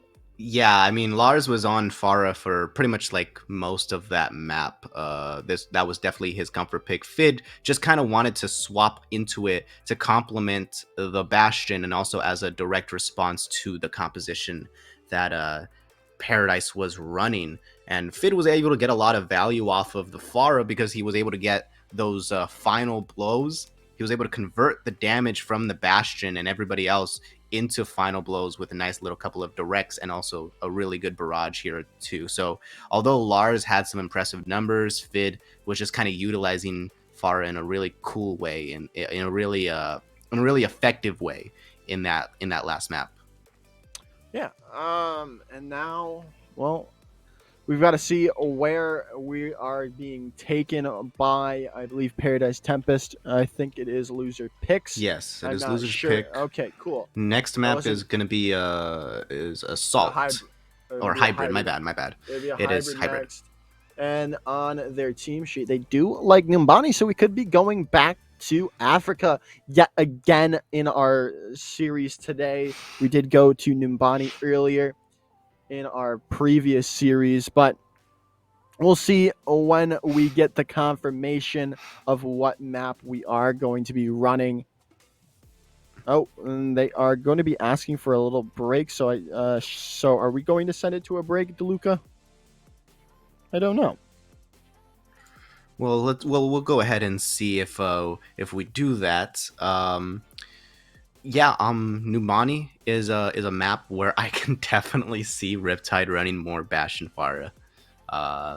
Bastion has like so many places to set up, like on the high ground of defense. I don't know how that's gonna work on attack, but when you actually get that first point captured, you can maybe turn Bastion into a bit of a pirate ship when the cart becomes activated. Um, I just want to see more Bastion Farah. I haven't had this much fun in like so long. Yeah, I know. It's really interesting to see just teams not run conventional meta and still get value out of this as uh, it's just not normal to see teams running Bastion Farah, but still getting value out of it even in this current time. But no one's really running that true meta that we're seeing develop a lot. But who knows? We go. Control might be the outlier here. It's a weird map style. For But sure, for sure. hybrid will maybe see more of a conventional style from both of these teams. It's really just really depends on like I said before in the previous series. It's really just about people what they're comfortable on. Yeah, and I mean they're as comfortable as can be on the Bastion. They tried to swap off of it mid map onto like the Soldier and the Reaper. It did not work out for them as well. Bastion seems to be Bastion's clear favorite. Who would have thought? I also think obviously you also had Waffle and Muyu doing some great work on on their roles as well. And Fid, I was talking before the map actually that like whenever I see a person that has like a funny name like Fid, I automatically want to root for them, and Fid's given me a reason to want to root for them. Yeah, And I mean, Fid is fit Fid and is as popping a fiddle. off. He is popping off this first map, especially on that Farah. We did see those Farah stats in such less time, doing just as much work as Lars was, and hopefully we get to see more of it. Especially if it is Numbani, we'll probably see more of that Farah because it is just it's a big staple of Numbani, but we still really don't know what we're gonna see because we don't know the map yet. Oh, I thought. Oh, yeah, for sure. Actually, now that I realize we've just been kind of talking like they did pick Numbani. They haven't picked a map yet, so Yeah. it's going to be a little bit wild. But they could also pick. I believe there is a Oh, substitute. Actually, yeah, we there's a do have substitute coming in for. I believe it's. Neme. Hawk for Neme. Hawk is coming in from the bench. The flex DPS who likes to play Hanzo. And we're not going to Nimbani. We're going to Scrims Row or Kings Row, whatever you like to call it. Kings Row is a very popular map, and it's not a surprise that we're going there. Yeah, okay. And so this means we're probably going to be seeing a lot more traditional rush compositions. We were seeing that last time as well. I'm interested to see if Bastion will continue to pick Bastion on this map, as I think there are a lot of better options. Although I would say that for every other map as well, but obviously we're dealing with Bastion here. Yeah. So It'll be really interesting to see if they stick with what they were running on Lijiang Tower, or can uh, go back and play this traditional, brawl style that you always see on Kings Row. It'll be a nice change of pace if Riptide stick with what they've been running, and not see Ryan Zarya, Ryan Diva, whatever you will, and then that May Cowboy or May Reaper. It'll be a nice change of pace, but that's what I'm expecting to see from both these teams until, well, obviously we don't see that. I will say now that Paradise Tempest actually knows that Bastion is probably going to be playing Bastion most of the time, they can suit their composition to deal with that. Like obviously, picking Diva instead of something like a Zarya would be pretty good in terms of countering Bastion. It looks like we're actually going to be seeing some more subs actually coming in for Yeah. Riptide. Yeah, Transpo is coming in for Ta, the off tank role. Interesting. And Muyo is going out for Nova. So on their team sheet, they've got Orisa Hog, which is interesting. We'll say the least, specifically for Kings Row. You wouldn't expect to see an Orisa Hog being ran on this map, but who knows? Who knows with this team? I highly doubt it. Who knows with this team? It's King's Row. I mean, come on. Like, if you're not playing Ryan, you're throwing. Pretty much. Although I will say that, these kind of niche compositions on King's Row can very often lead to just, like if you run like something crazy like an Orisa Hog on attack and like take the defenders by surprise, you can kind of snowball it through first point into second point if you play your cards right. But I mean, Orisa Hog is just such a weak tank line at the moment. It's just Orisa isn't really able to stand on their own really as a main tank without a lot of support. So I mean, if it did happen, I would be down for it because I love my Roadhog. But I doubt it. Yeah, I would doubt it too. But just as I say that, we do see the Orisa being locked from the defensive side, and well, what is happening? What are I you don't doing? know currently. It's looking like we're seeing a Orisa Zarya. Orisa Zarya on both sides. Are they gonna stick with this on Paradise? I don't know. It's if they do, it's an. Was there a interesting- balance patch that just came through that like made Orisa like all powerful again? What is happening here? I have no idea. I have no idea. We're seeing Bastion on the Soldier yet again with Fid on the Doomfist. It's gonna be really. I'm so confused. Are there hero bans? Did we ban Reinhardt after the map 1? Well, that's what All it right, I seems mean, like. you know what? Let's roll with it for a little bit. I'm willing to entertain this as a semi, maybe not a throw from both sides. Is already down. Unfortunate, just got focused down after the bubble was popped from Transpo. And now they are going to be swapping over to bid on to the Tracer now, but it's Paradise Tempest just taking this point on lock right now. Hawk getting a pick. Bastion trying to turn it around, but it might not be enough. You can't do as much as you'd like to if you are a soldier. They got another pick. They do get Hawk, however, but they do have they have contested for the moment, but it's not going to be enough. They've already there's no way they lose this point now. It's up to 99.7%, and they do finally unlock it in a big time bank going into Streets phase here. Yeah, some heroics from Bastion didn't really end up going through. I think if he had applied just a little bit more pressure on that flank high ground position, the rest of his team would have been able to come in and contest, but unfortunately that didn't happen. Is Nova going to be caught off guard here? No, okay, they're going to be granted support from the rest of the team. Lucio, speed boost, almighty, thank you very much. Hawk, looking out for any potential flanks and early window here.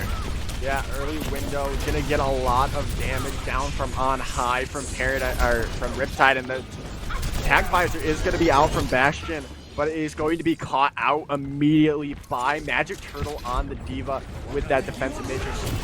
Gonna be huge, and there goes the Dragon Strike through the point, almost getting some people down. The Diva copy is there as well, trying to build up to this self-destruct copy and try to get some kills from it. But right now, they don't need it. It seems.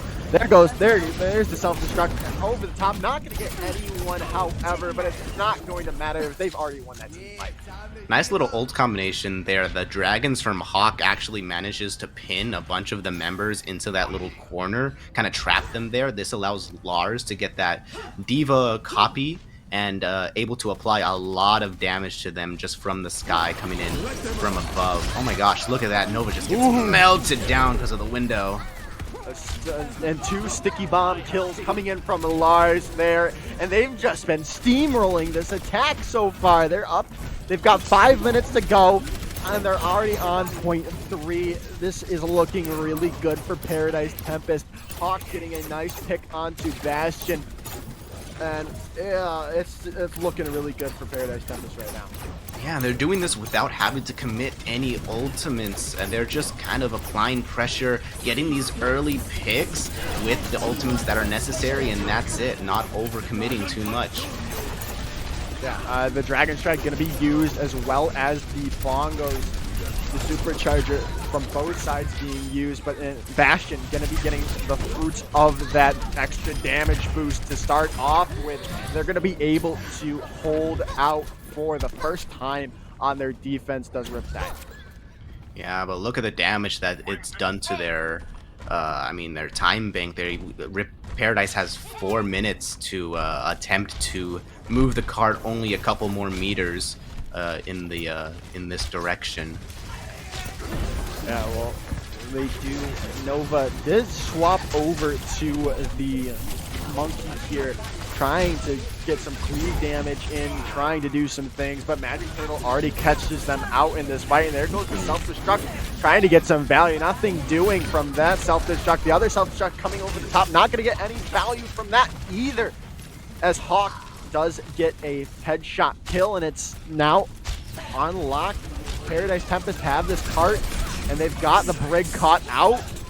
But Bastion trying to turn it back, and they get 2 picks, one with the tack visor, and they're going to be able to stop it in its tracks. They still got 3 minutes to go, but if they can keep this hold going like they've been, they could get the stop before the end. Yeah, 3 minutes is a bit of an ask, especially now that the card is so much closer. The reason they were able to contest that card at the very end was because the cart was kind of at the corner, but now it's even closer to the end point, so now you won't even get kind of the advantages of a quick spawn advantage. Ooh, and if it goes down, Transpo is just kind of caught out in no man's land. Hawk's gonna be using another Dragon Strike, but Nova with the Nano Boost gonna get some. No, touch the point! Hawk down as, oh my goodness, We almost saw Charlie Niner there. The rally coming out, and a Charlie Niner is in fact what we see. As Fid does not touch the point in time, as Paradise Tempest do get all 3 points with a pretty decent time bank, 2 minutes and 31 seconds, but obviously not what you wanted if you're Paradise Tempest coming into point 3 with 5 minutes on the board.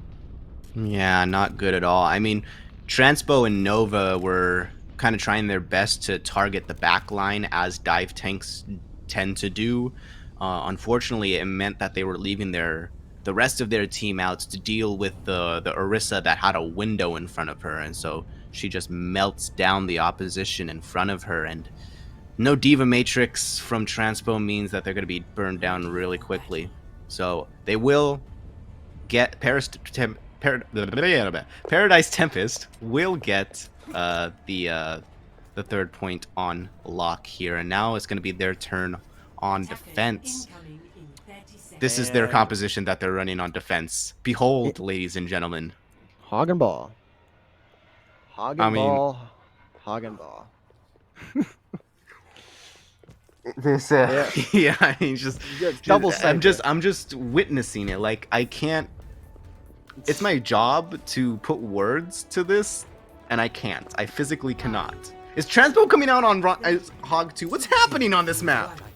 Well, you know, this used to be meta. You know where this used to be meta? On year PlayStation. ago. On PlayStation. This is where it's Oh, okay. meta. But So they it's- switched over to PlayStation for this map, is what you're telling me. Yeah, that's what it seems like at the moment. But this is that's a nice rollout coming in from That is Azukari, very gonna nice. call out, catch out Mr. Waffle, and that's gonna be a lot of damage gone for Riptide now without that Discord Orb. Yeah, I mean, Riptide's kind of at a loss in what to do here, and Azukari's just doing another spawn camp. No big deal. Gonna attack the Hanzo. Wasn't able to get the Mega in time. It wasn't available, and now Riptide has the opportunity to come in here and do some damage. As Transpo gets out Magic Turtle on this Roadhog, and now they've got this point control without any contest from the opposing tanks here, as Rigmidon is on high trying to get some damage done, but oh my god, just as I say that, Hawk already getting 2 in this fight, trying to turn it back. They've got the wrecking ball back, but Ryan does take out Azukare in the end, and they're just trying to hold on for as long as possible, but it does not seem possible with that amplification matrix online. They do unlock with a similar time bank. There's some shenanigans going on screen right now, so apologies for me. As the color, it's my job to do analysis, but I'm just so befuddled. Alright, Azukari's got mines, so they're going to be able to go in at least and engage with the cart if Azukari is able to get some good mines down. But look at such a forward positioning from Riptide. They do not want to let Azukari get any ground whatsoever. They're doing a really good job of keeping them at bay. Yeah, and it's looking good as, a nice hook coming in from Transpo. Gonna get Ira out of this fight. That's gonna be a lot of just big for Riptide. Magic Turtle does get Nova, and Lars turns it back, getting Bastion as well. It's an even trade at the moment, but you definitely wish you had that Mercy for that res at this time. As Lars still doing some work and getting another pick as well. And they're going to be able to hold it for a little bit of time. Yeah, Lars doing some crazy good work. Azukari also doing a good job on distraction duties as well. Didn't even have to use the mines there, and now you'll have double support ultimate to kind of survive anything that Riptide tries to throw at you. Still got 30 minutes on the time bank. Look at this. Lars is being pressured out of high ground here by Transpo. I mean, there's nothing scarier than seeing, looking down a hallway and seeing a big Roadhog just coming towards you. Yeah, it seems to be an ultimate fiesta as Mr. Waffle starting it off with a pick on the Magic Turtle. Both Transcendences being used in response, one to that Gravitic Flux we saw from Nova, but it's still looking good for the side of Riptide. They've got the kills in their favor at the moment, but just as I say, the Hawk has another Dragon Strike online in this fight. They're going to be just punching out Azukare with the full hog. It's now up to Sigma recontest, and they do get a good recontest, and picks going in favor of Paradise Tempest. Hawk just annihilating on this Hanzo right now. Yeah, I mean, it's just a combination of him, Rig, putting down those Discord orbs, allowing Lars and Hawk to both do insane damage, and Magic staying alive on the cart. Azukari is he's just plowing through the enemies. They can't stop him. They got, you got two tanks. I mean, Bastion's switching over to the McCree here. I think he's had enough of the Doomfist and the Wrecking Ball combo. Well, it makes sense, obviously, to switch over to the McCree if you're getting CC'd to high heaven with the composition that Paradise Tempest is running. But Rig already starting off getting Ryan out of this fight. It's a massive amount of healing gone for Riptide. Sigma ultimate being used here from Magic Turtle, and gonna get 2-1 with the help of the Dragon Strike from Hawk yet again. Hawk and Magic Turtle still holding strong on this defense here, as Paradise Tempest has brought this down to under about a minute and 30. One of the great things about running the Sigma with these two DPS is that you could use those two ults in very good combinations. I mean, the Flux and the Dragons combo was awesome too, but you also had the options of Flux and then Meteor. What's it called? Meteor Smash? I can't think. Meteor Strike. I can't think. This game is just too intense. Oh no, Yanni goes down right off the bat. Yeah, no, Ryan, Hawk has just been incredible on this Hanzo. The minefield is going to be out from Azukare, getting a pick onto Transpo as well. Another pick onto Mr. Waffle.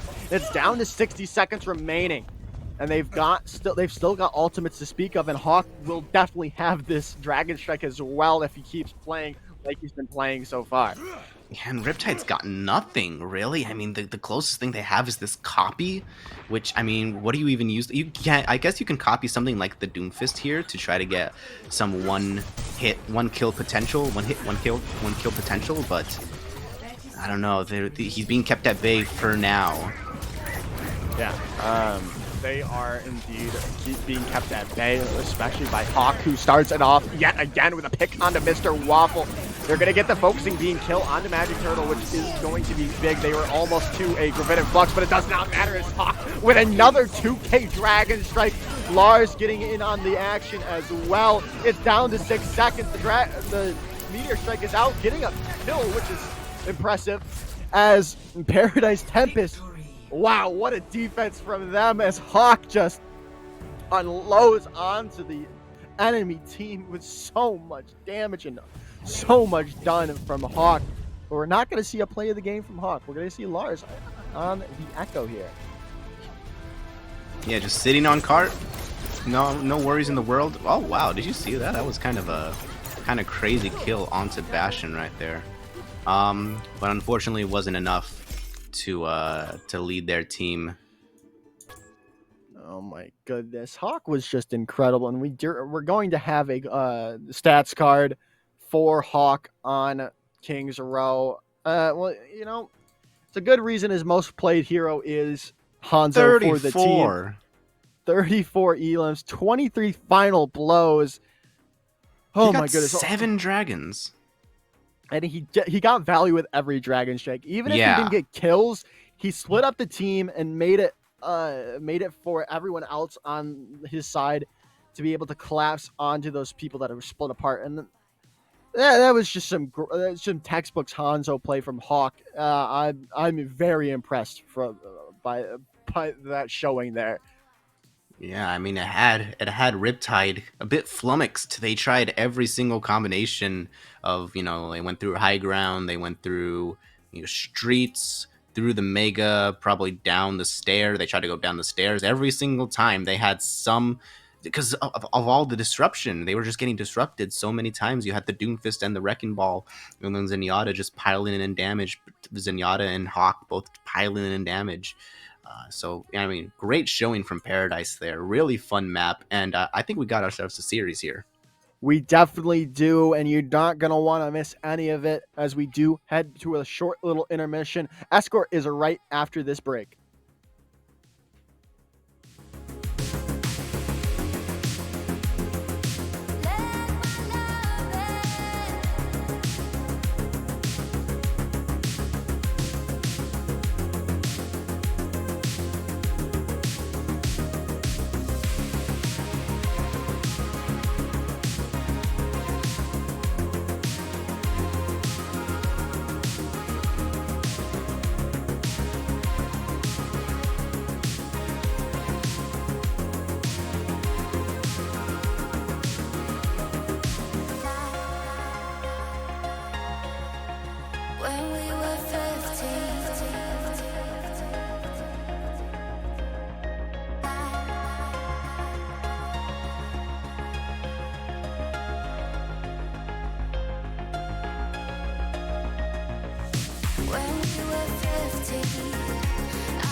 There you go again, looking so handsome.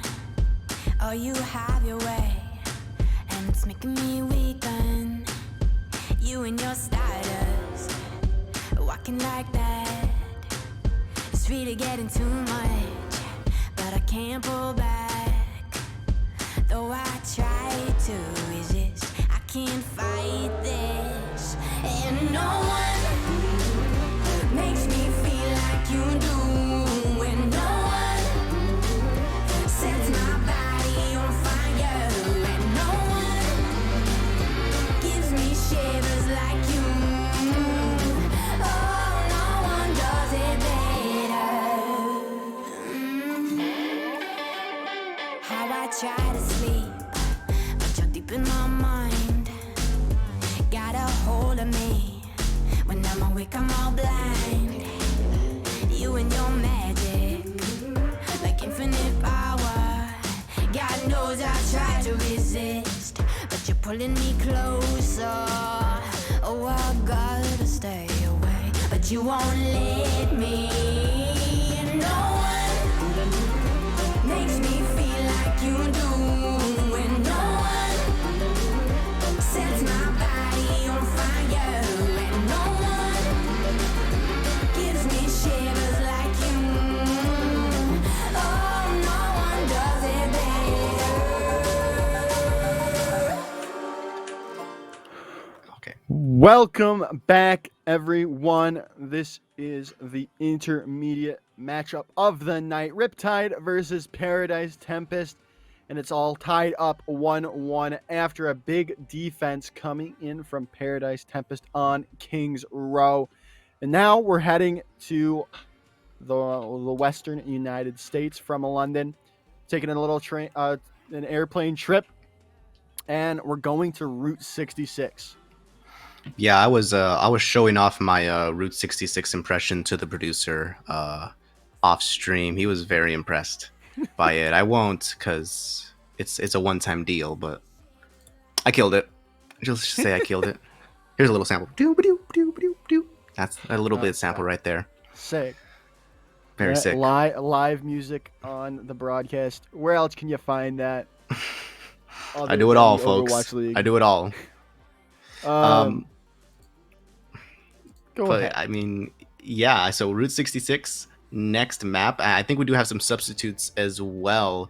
We're gonna be seeing Muyo and Ta from the first map coming back in to Riptide.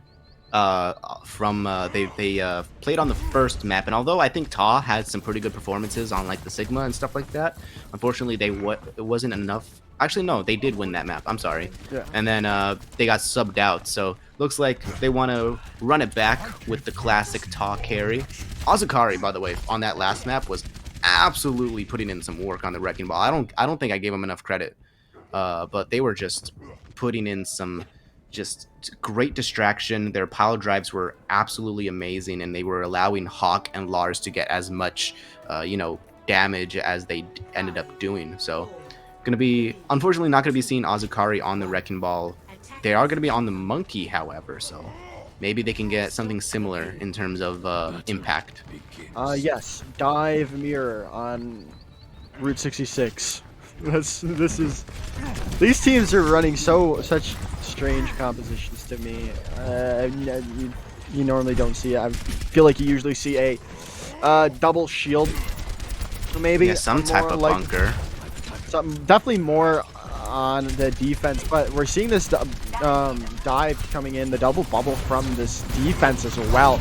It's really interesting to see. Nothing doing so far from either of these squads, but they can't contest this cart currently, as Paradise Tempest is just getting some free cart progress, as Muyo is trying to keep this contested for a wee bit, but it's very difficult to keep unlocked with the dive compositions that both of these teams are running it.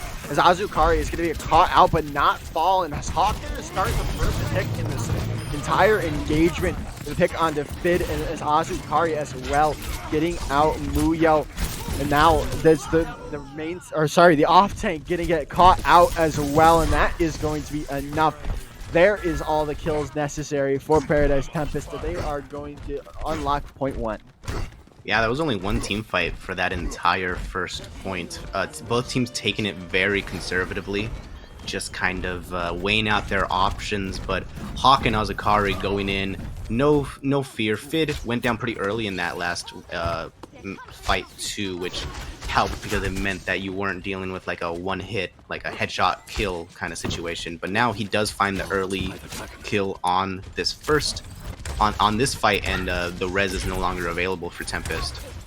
Yeah, which is a big thing, especially with the semi-dive, the dive that their Paradise Tempest is running, and there goes the Winston into the back line of Paradise Tempest with the nano boost. As Bastion's going to get Hawk out of this fight already, and that's going to bode well for Riptide in the end. They've got to hold off and wait for Hawk, who has this Dragon Blade online, as well as the nano boost. Are we going to be seeing a nano blade here?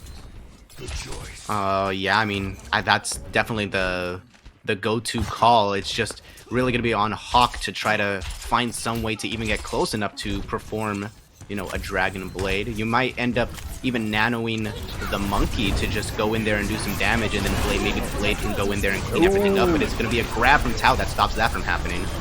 A big grab as well with the Dragon Strike to follow it up to get Hawk out of this fight. They do get Ryan, however. There is the Ana gone, and there goes Muyo into the back line. Gonna get antied, but using the Primal Rage to stay alive in the end, but it does not seem to matter. But Fid trying to turn it back, but Azukari with 3 in the fight. And it's going to be keep on going for Paradise. The cart is going to keep going for Paradise Tempest. It's happening. The Bastion is out again, once again for Bastion here. Not going to be joining the fight yet. Okay, does manage to get the sentry configuration, or the turret configuration, and is able to stave off the dive from Tempest. But once again, look at that big ante. Ooh, Lars getting Muyo out of this fight is massive.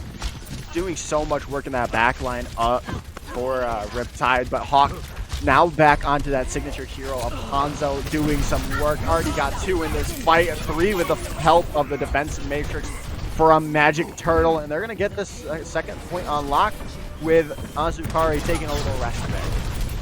One of the great things about Hanzo in Dive in particular is because the Hanzo is just so good at taking out tanky opponents. So he's not only is Hanzo able to deal with the squishies just by the headshots and just taking them out of the fight right then and there, but also dealing with a Winston and a Bastion who you need to kill very quickly in order to prevent them from, doing too much damage. A Bastion is definitely the pick for that, and Hawk was just awesome in the last map, and he's continuing it on this map. Yeah, the nano boost is going to be used yet again, and Muyo going to get Rig out of this fight, and that's going to be both supports down for the side of Paradise Tempest. They've got to back out now. The rally was used as well by Mr. Waffle. Maybe you'd like to have it back, but still, you got the fight win. You've got things stopped for a moment, and the stagger coming in onto Magic Turtle. Good awareness from Muyo to be able to see that the supports had made that rotation onto the high ground, which is normally a spot that they would be very comfortable in, but not against a Nano Monkey with almost no protection. Bastion doing a bit of scouting out here, is going to back up because he is under a lot of pressure. There goes the Dragon Strike out, almost caught catching Ta in that crossfire there. As Hawk already starting this fight off yet again with a pick in their favor. It's turned back right quickly from Fid, but it's not going to matter as it's Blue filling that kill feed for Riptide yet again with some nice plays coming in from the off tank thanks to that nice Graviton surge. Bastion going down early in that round didn't really matter too much, as Ta and Muyo were able to make the best out of it. Muyo's putting on some pretty good performances here on the Monkey, if I do gotta say so myself. Then again, Bastion, just the damage output from Bastion is probably enabling him to be a bit more aggressive to some extent. Self-destruct out from Magic Turtle. Not going to get any picks, however, but it's going to be get some space done. But Fid using the high noon, going to get a pick, but it's still not going to be enough, as everyone on Paradise Tempest have got the kills necessary to keep this cart rolling, as Hawk getting another 2K.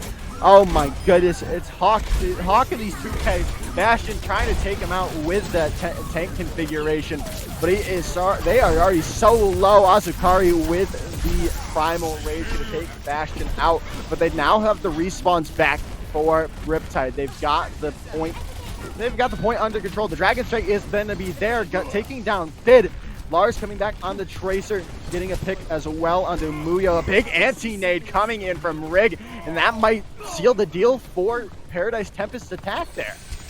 As just I say that, Fid does touch, but then now Paradise Tempest has captured the point.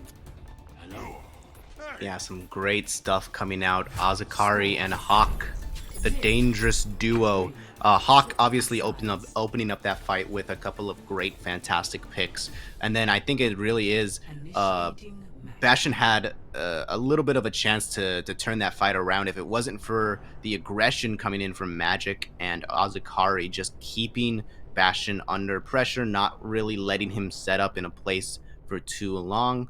Exactly what you need to do against the Bastion, especially on that last point. Yeah, definitely. Now we're gonna see. Are we gonna see the same things from both of these squads here? That dive that we saw earlier? No, it doesn't look like it at the moment. We're gonna be seeing a Sigma Hawk coming out from Paradise Tempest. Interesting decision here.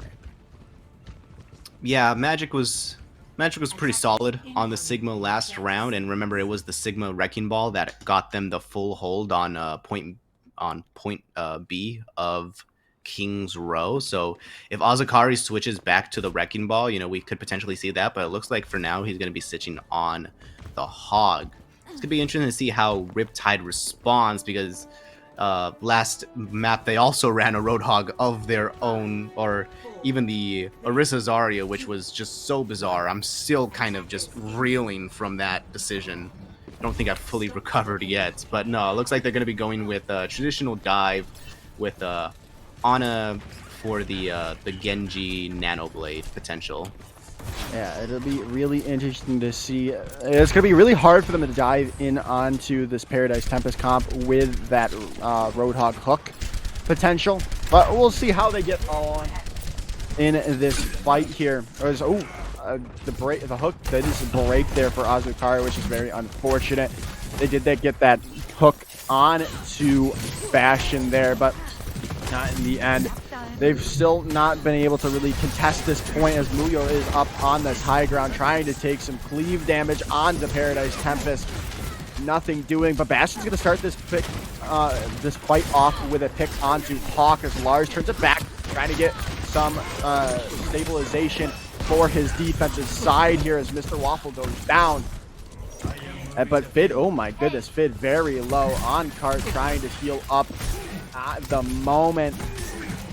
As Hawk comes back on the Tracer, gets Muyo out of this fight. The anti coming in onto the tank, but Azukari getting a hook and getting the kill, or getting the help kill onto Ryan. But it's not going to be enough, as it still seems like Riptide have got the upper advantage here. The Bob coming out from Lars, trying to stave off this offense, as doing well at the moment. But Fid getting two in this fight, as Magic Turtle does fall to their own rock, most likely. And in the end, they're going to be able to capture point one pretty quickly. Yeah, great stuff from Fid there. He almost had like virtually no support, but he was still able to get the last two or three kills to end that fight and secure them that first point. And now Nano Blade is available for them, as well as the potential you could even engage with like mines or even Visor here, and then Nano Blade to try to finish off some targets. It makes it easier for Fid to perform on that ultimate. Hawk going for a cheeky little Pulse Bomb, doesn't get it though. Not gonna get the Pulse Bomb, which is unfortunate. Fid wrapping around fully, but they're gonna use the Nano Boost onto Muyo as he gets caught in this Gravitic Flux, however, and is going to be taken down thanks to a nice Pole Hog, and Hawk getting some damage as well. It's looking good for this defense right now. Azukari taking out another pick, but Bastion with the Tac Visor going to take out Lars before he can get up to that EMP, which could have changed this fight very easily in favor of Paradise Tempest, but now it's going in favor of Riptide. They've got the picks necessary. They've got 3 kills now in their favor, now 4, and they've got this unlocked. They're probably going to get this with very little resistance coming in from Paradise Tempest. This is where the Brig pick from Mr. Waffle here is really coming in handy. Saw this a little bit on the first point too, but Waffles is able to protect the back line from both the flankers in Hawk and Lars, and also Azukari on that Roadhog isn't able to easily pick off Mr. Waffle if he was playing something like a Lucio or a Mercy. So this Brig is really being in handy there, and also the rally is just still an insane ultimate.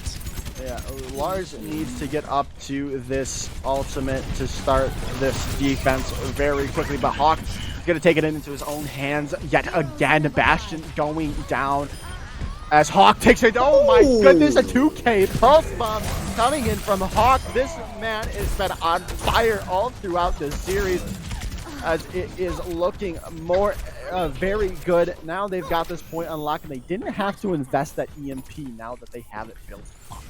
Yeah, they definitely get to keep it. I mean, I was talking about how Brig can stave off a lot of things. They definitely cannot stave off a good pulse bomb, unfortunately. And now Riptide doesn't really have that much to work with, while Paradise almost has everything to work with. They have the do-all is out there, and he's gonna get 6 with the EMP. That should be enough to win them out. Toggle is down. Azukari as well getting in on this kill feed, as they have won this fight out with a nice EMP coming in from Lars. Now the stagger kills coming in on to the rest of Riptide, trying to get some kills late in this fight, but nothing doing after those first 2 kills. And he's already halfway to another EMP, which is going to be very helpful, especially because Riptide now has pretty much all their ultimates available to them. So you're definitely going to be looking for that EMP to kind of tip the balance back in Paradise's favor. But for now, Hawk goes down, but their Riptide's main source of healing is down, and so they have to kind of wait just a little bit. Oh no. Ooh, but Bastion's gonna be using the Tac Visor, gonna get Lars out in air. Ira very, very low, and Muyo is gonna get clean that kill up. The self-destruct is gonna be on point. Get Ta out of this fight. That could change it in their favor. The respawn, the advantage is there, but the rally is there from the side of Riptide, and there goes the Dragon Blade out, trying to find someone. Fid looking for Hawk. They do get Hawk in the end, but it might not be enough kills, as they're going to be using it. This Azukari gets a nice whole hog on the point, and they hold this defense yet again. Yeah, unfortunately, Riptide invested a bunch of ultimates into that fight, but Paradise was just able to stave off. I mean, they had the spawn advantage coming in as well, but they were able to counter most of those ultimates, and now once again they're going to be having this big EMP. If it's going to be anything, it's going to be as big as it was last time. It's going to be big. Yeah, well, Muyo is now on this Reinhardt with a big EMP yet again coming in from Lars, but it's going in favor of Riptide. Paradise, just as I say that, Fid goes down on the Cowboy, trying to stave off this push that was looking very good after they did get that first pick, but in the end, they have to regroup and wait for this re-engage. Yeah, but you know, a bunch of ultimates going into that fight from Paradise to secure it. Only 60 seconds left for Riptide to try to capture this point. Once again, Hawk going for the pulse bomb. When Gets it's the gonna get stick. Ryan going down to Hawk. Pulse bomb after getting stuck on the Diva.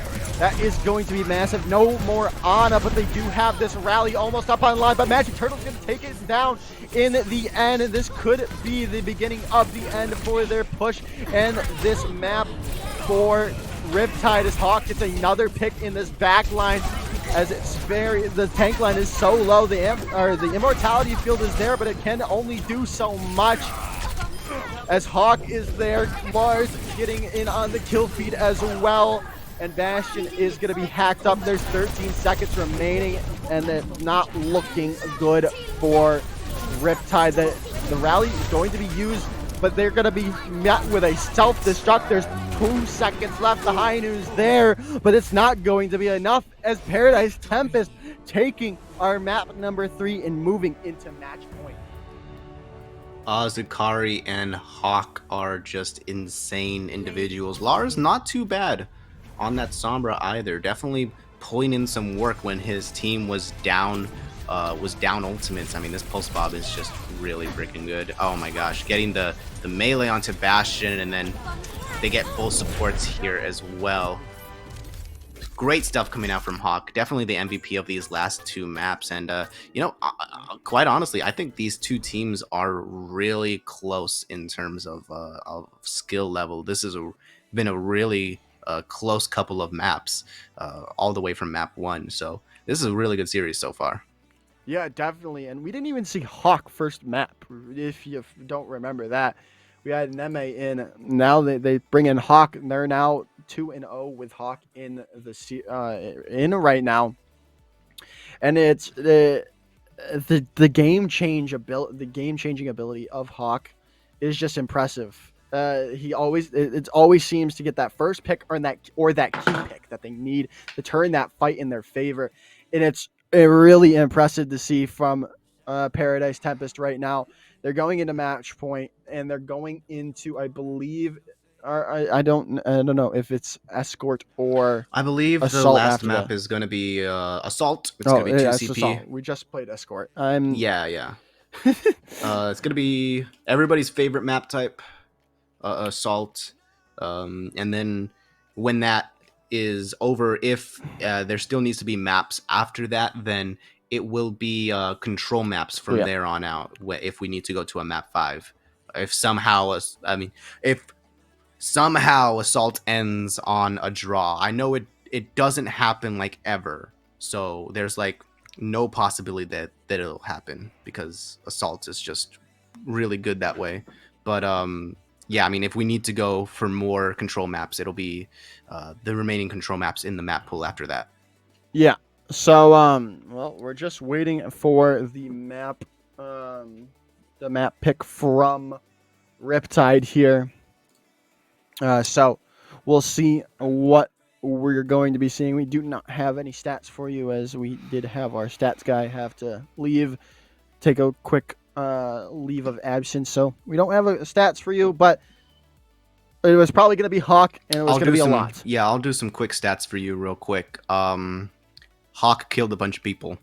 Yes. You know who else killed a bunch of people? Azukari. Yeah, that's what I'm saying. Like this duo, Azukari on the ball and the Hog. He's putting in some work, and I think Turtle's complimenting him really well. Give some credit also to the support line that's kind of keeping them up. You got Ira and Rigmadon. Yeah, Rigmadon has been impressive on all these flex support roles that he's been playing, both the Ana and the Zenyatta. And it looks, I believe we're going to be taking a quick break as Riptide is asking for 3 minutes. So don't go anywhere. Map 4 will be just a short little bit away. To the forest where we found a hidden path. To the summertime of 2005, when we were still alive.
Welcome back, everyone. We surprised you, didn't we? Yeah, that surprised me.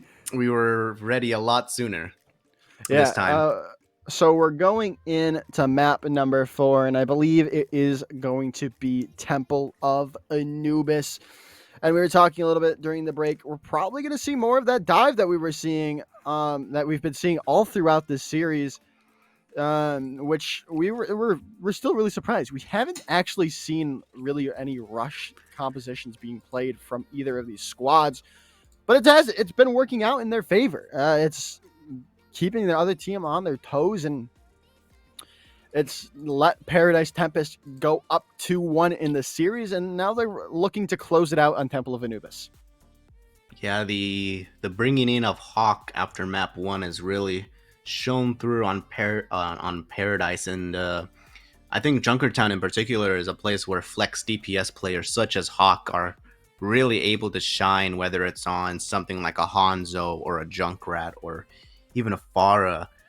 Is definitely going to be interesting to see what they run. Riptide, on the other hand, they have continually tried to play sort of the divey kind of style as well, with Bastion, kind of going back and forth, or whether or not he wants to be a Bastion one trick still.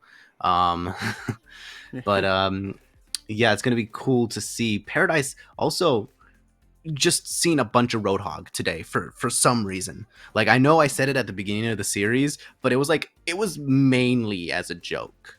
I didn't actually expect to see this much Bastion. I'm happy about it, but it's surprising to say the very least. So, I mean, continue to play the Roadhog. I'm all for it. Maybe not on first points, because trying to play Roadhog on like first points of Temple of Anubis is kind of torture. Hey, maybe we'll see the pulled pork. Who knows? Orisa does get a lot of good value. Orisa is good on this map. Is very good on this, especially first point with the pull capability.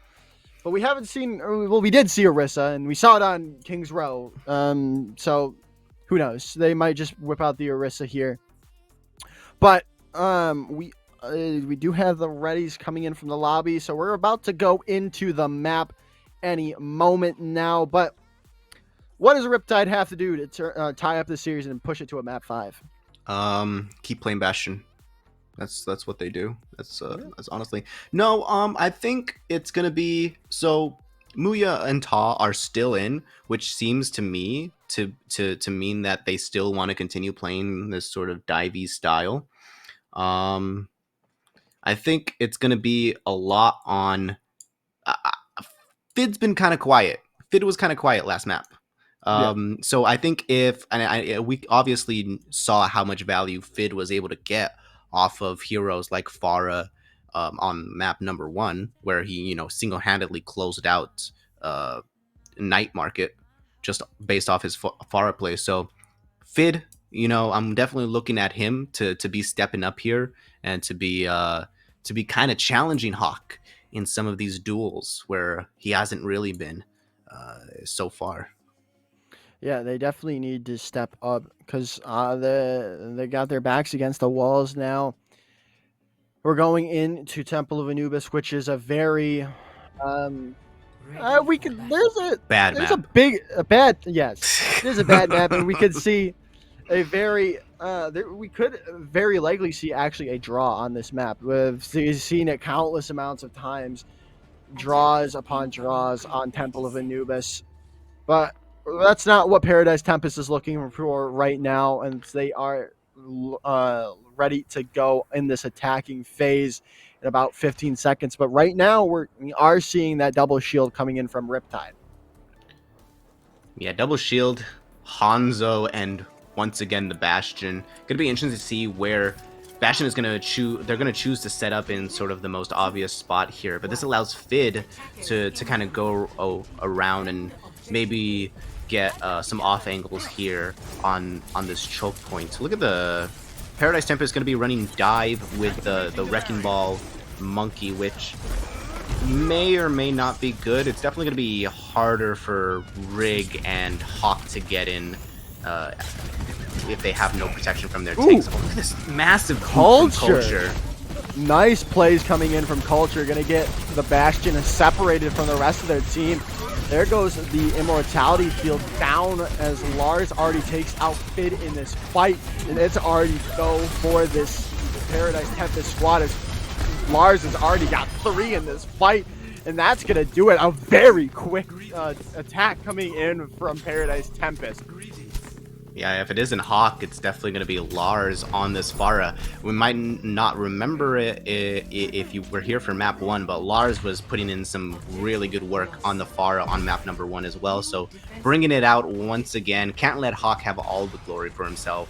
Bastion and Fid are both swapping off. They're going to be going to McCree Soldier, so they want none of this Pharah.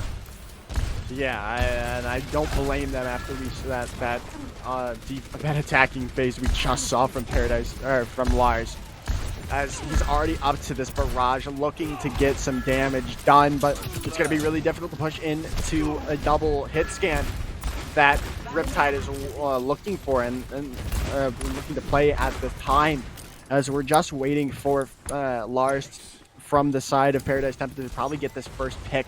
That's their go sign, or some form of first pick from either Hawk or Lars, or a nice Culture.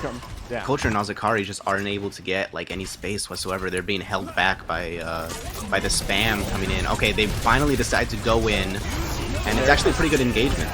Then there's the Dragon Blade as well as the barrage, getting it a lot of ultimate being used from the side of Paradise Tempest, and they're gonna get all the kills they need, as it's just the Mercy left, and they're gonna be getting that pick late. Can they touch? The Mercy. They do get the touch from Fid, but they are going to be not on the point for much longer, as it might have been a rewind 9.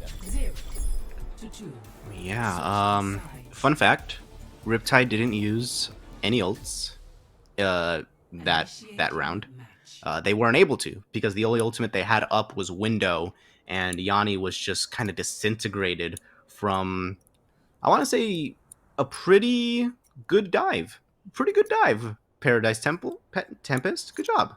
Obviously, you had Hawk on the barrage. Azakari just slamming W down mid. Seems like nobody was really expecting it, and then Hawk obviously finishing off people with the Dragon Blade. Good stuff. And now looks like they're gonna be pulling a reverse, like a kind of like a reverse composition out there, and then just going on to double shield. Ooh, okay, so I was talking about this a little bit before the map start, or well, in our little break there, before we got into Temple of Anubis. I do always love this double, the sniper and the Junkrat, especially on the defense. And Paradise Tempest is rocking out with it, with Lars on that Ashe and Hawk on the Junkrat, and it's a great composition to deal with these tight corridors of Temple of Anubis. Yeah, it is going to be a little less good against the dive composition, but you can still do some damage. Fid has the right idea here. They're on the Echo, so they will be able to, if they can avoid the shots coming in from Lars, they might be able to put some pressure on the Junkrat as well, especially since they have that Mercy pocket. Well, we do see they're trying to get something doing. It's got to be that dive, and there it goes. Muyo is on to the point, but it's very low, as they have to back out. But it might be the first pick going in on to Azukari, who is super low as well. Oh no, you don't want to be in that room. You definitely do not want to be in that room with that Junkrat, but it's going to be Culture taking down Mr. Waffle and Hawk. Another pick coming in for that man on that flex DPS roll. Doing so well, and a nice trap placement coming in from Hawk as well. Gonna predict where Muyo was landing, and just get the trap. He just wants to say hi, guys. You didn't have to do him dirty like that. Put a bear trap at his feet. He's not a bear, he's a monkey. So, okay. This time around, Yanni's gonna have this nano, so they can apply it onto the monkey to make sure that they survive longer and get that primal up for sure. Look at Bastion actually here, just kind of on the flank.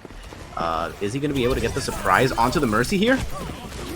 They almost do, Nope. but Lars is going to be there to finish down Bastion.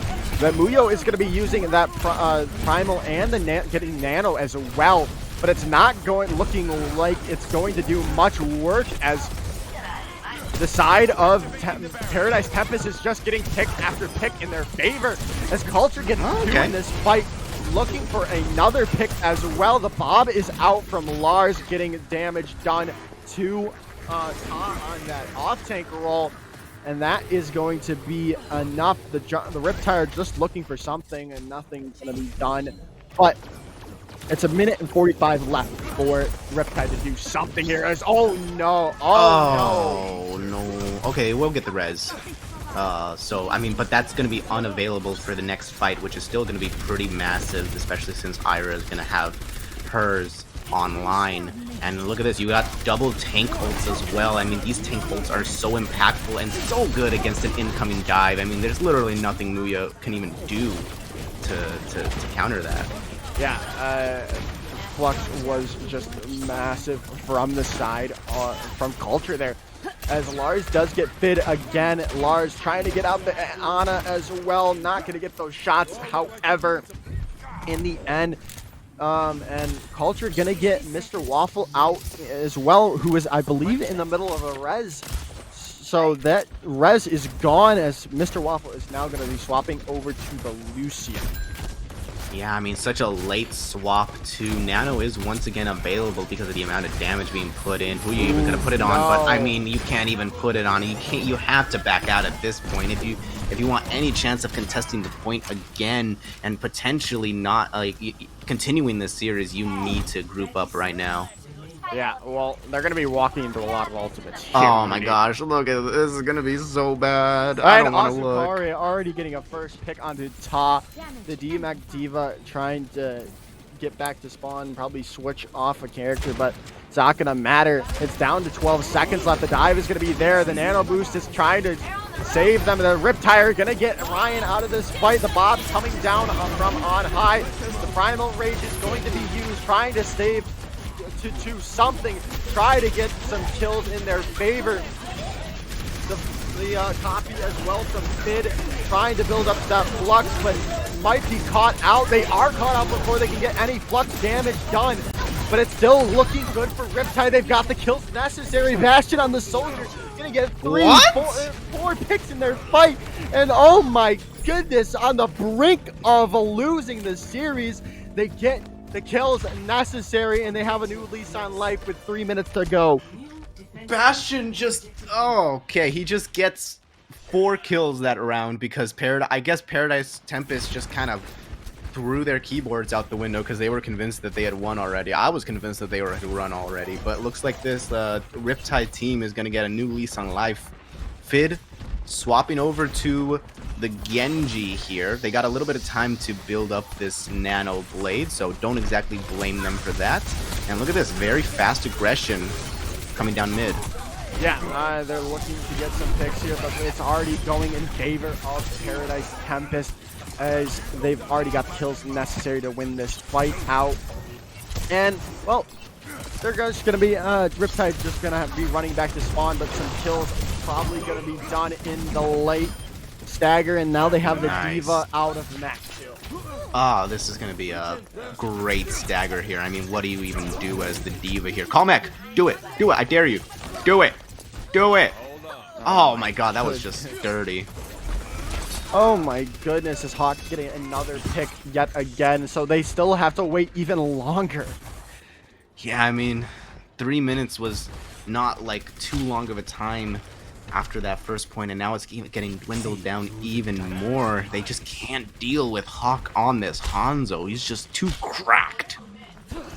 Yeah, we've seen it all throughout this series. Hawk is just incredible on the Hanzo. All Flux DPS it seems that he's been playing, he's just done so much work on.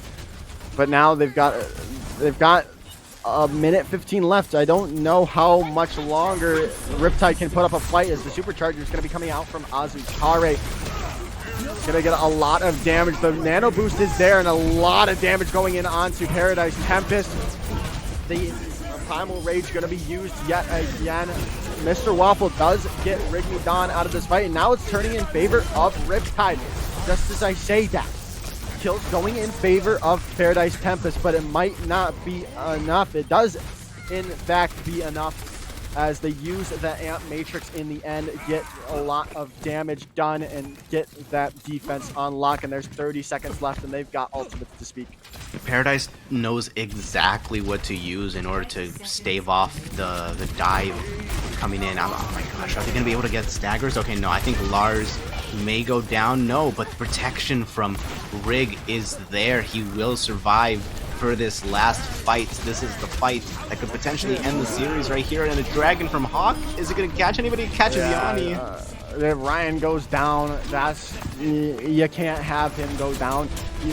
He always trying to build up to that nano boost. The nano blade, or sorry, the dragon blade is going to be there. Going to get Hawk out of this fight. From Fid is going to start this fight off very big, but Lars on the Cowboy is going to take down Fid. It's anyone's game now as Azukari is down in this fight, but it's the DMAC and the kill on to Muyo. There it goes. The red is filling this kill feed as Paradise Tempest win it out 3-1 over Riptide. Yeah, that's assault for you right there. If you lose even one member on the attack of the second point, there's not much hope for you, especially on Anubis of all maps. We have Hawk. I don't think you'll disagree with me here. The clear MVP of this map, as soon as he was put in after map number 1, he's just been on a tear on the Hanzo, on the Junkrat, and even on the Tracer. On the third map, he was just putting in so much work. So he definitely gets my MVP. Good job, Hawk. Riptide, you fought valiantly. You really did. I really did believe that there was going to be a chance that a Bastion would win this match, but unfortunately it was not meant to be. Yeah, I mean, it was a really good series, like you just said. Condolences to the losers, and good job, Paradise Tempest, winning it out 3-1. And that's really about does it for us today. It's been me, Joker's Ransom, and Rudy on the cast. Thank you all for watching. Peace out and good night. Bye-bye.